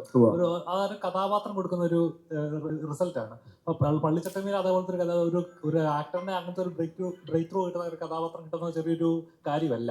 ഇതിലെ കഥാപാത്രത്തോളം ഡെപ്തുള്ളതാണ്. വാഴയില് ഈ പറയുന്ന തൊട്ട് എല്ലാവരും വെറുക്കുന്ന ഒരു കഥാപാത്രത്തിലേക്കാണ് വാഴയിൽ എന്നെ വെച്ചിരിക്കുന്നത്. പക്ഷേ ഡിജോ അതുപോലെ തന്നെ വേറെ ലെവലിലാണ് ഇത് വെച്ചിരിക്കുന്നത്. നമ്മുടെ വലിയൊരു പെർഫോമൻസ് അല്ലെങ്കിലും വലിയ സിനിമയുടെ ഭാഗമായിട്ട് ഒരു കൃത്യമായ സ്ഥലത്ത് എന്നെ പ്ലേസ് ചെയ്തിട്ടുണ്ട് ഡിജോ. അതായത് ഇത് പറയാനുള്ളത്. Thank you. ഒപ്പം വാഴ എന്ന സിനിമ വൺ ഹിറ്റായി അതിൻ്റെ ഭാഗമാകാൻ കഴിഞ്ഞുള്ള സന്തോഷം കൂടി ഞാൻ അറിയിക്കുകയാണ്. Thank you. ചേട്ടാ, ശിഷ്യനെ പറ്റി 2 വാക്ക്. ഇത്രയും ചോദ്യം ഉണ്ടായിട്ട് ഇവൻ ഇത്രയും ലാസ്റ്റ് വരെ വെയിറ്റ് ചെയ്ത് എന്തിനാണെന്ന് ഞാൻ ആലോചിക്കുന്നത്. എല്ലാവർക്കും ഉള്ള ക്വസ്റ്റ്യൻ കയ്യിലുണ്ടായിട്ടാണോ? ഭയങ്കര അടിപൊളിയായിരുന്നു. അതായത് ഞാൻ കുഡൂസ് മീഡിയയുടെ വീഡിയോസൊക്കെ മുമ്പ് കണ്ടിട്ടുണ്ടല്ലോ. എന്നെക്കാളും കൂടുതൽ വീട്ടിൽ പിള്ളേരുള്ള കാരണം കൊണ്ട് അവരാണ് കുറച്ചും കൂടെ നമ്മളെക്കാൾ ഇതിലൊക്കെ അപ്ഡേറ്റഡ്. അപ്പോൾ അങ്ങനെ എനിക്കറിയാം. ഞാൻ പിള്ളേരും കൂടി ഇരുന്നിട്ട് ഇങ്ങനെ ഐപാഡ് കാണുന്നൊരു പരിപാടിയുണ്ട് ഉറങ്ങുന്നതിന് മുമ്പ്. അപ്പോൾ ആ സമയത്ത് ഞങ്ങൾ കാണുന്നത് റീൽസിൽ തീർച്ചയായിട്ടും കുഡൂസ് മീഡിയയുടെ ഉണ്ടായിട്ടുണ്ട്. അപ്പോൾ ഡിജു പറഞ്ഞിങ്ങനെ നിബ്രാസ് ആണ് ചെയ്യുന്നതെന്ന് അറിഞ്ഞപ്പോൾ തൊട്ട് എനിക്ക് അറിയാമായിരുന്നു നിബ്രാസ് ആണെന്നുള്ളത്. പിന്നെ വന്നിട്ടാണെങ്കിലും നമ്മൾ ഭയങ്കര എളുപ്പത്തിൽ നമ്മൾ സിങ്കായി അങ്ങനെ എല്ലാ ദിവസവും അത്യാവശ്യം നല്ല ഫണ്ണായിട്ട് തന്നെയാണ്. പിന്നെ വയ്യാത്ത കുട്ടിയായതുകൊണ്ട് അല്ല കേട്ടോ, അവൻ വളരെ ആരോഗ്യവാനാണ് അല്ലേ? അല്ല, ഭയങ്കര രസമായിരുന്നു. ഇടയ്ക്ക് നിബ്രാസിന്റെ സുഹൃത്തുക്കളും ലൊക്കേഷനിൽ വരാറുണ്ട്, അവരെയും പരിചയപ്പെടാൻ പറ്റിയിട്ടുണ്ട്. അടിപൊളിയാണ്. നിബ്രാസിനും എല്ലാവിധ ആശംസകളും. ഇനിയും തുടരെ ഗംഭീരമായിട്ടുള്ള കഥാപാത്രങ്ങളും നല്ല സിനിമകളുടെയും ഭാഗമാവാനും പറ്റട്ടെ എന്ന് ആശംസിക്കുന്നു. Okay, thank you so much. അപ്പം നമുക്ക് മെല്ലെ വൈൻഡപ്പിലേക്ക് പോവാം. അപ്പൊ എല്ലാവർക്കും ഹാപ്പി വിഷു. നാളെ ഇപ്പൊ വിഷു ദിവസം നിങ്ങളുടെ മുമ്പിൽ പള്ളിച്ചട്ടമ്പി വരും. അതെ, ഞാൻ ആ ഒരു പോയിന്റ് കൂടെ പറയാണ്. ഇന്ന് നാളെ വിഷുവായിട്ട് പോലും തലേദിവസമായിട്ട് പോലും നാട്ടിലൊന്നും പോവാതെ ആരൊക്കെ ഇവിടെ വന്നിട്ടുണ്ട്. ഒരുപാട് സന്തോഷം കേട്ടോ. നിങ്ങളെല്ലാവരും ആദ്യം നിങ്ങൾക്കൊരു കൈയടി തരികയാണ്. നമ്മളെ സപ്പോർട്ട് ചെയ്യാൻ വന്ന മീഡിയ സുഹൃത്തുക്കളായ നിങ്ങൾക്ക് ഒരുപാട് നന്ദി. വിഷു ഒക്കെയാണ്, നിങ്ങൾ വീട്ടിൽ പോയി ആഘോഷിക്കുമ്പോഴും തിയേറ്ററിൽ പോയി പള്ളിച്ചട്ടമ്പി കാണാം. Okay, thank you all. Thank you all guys.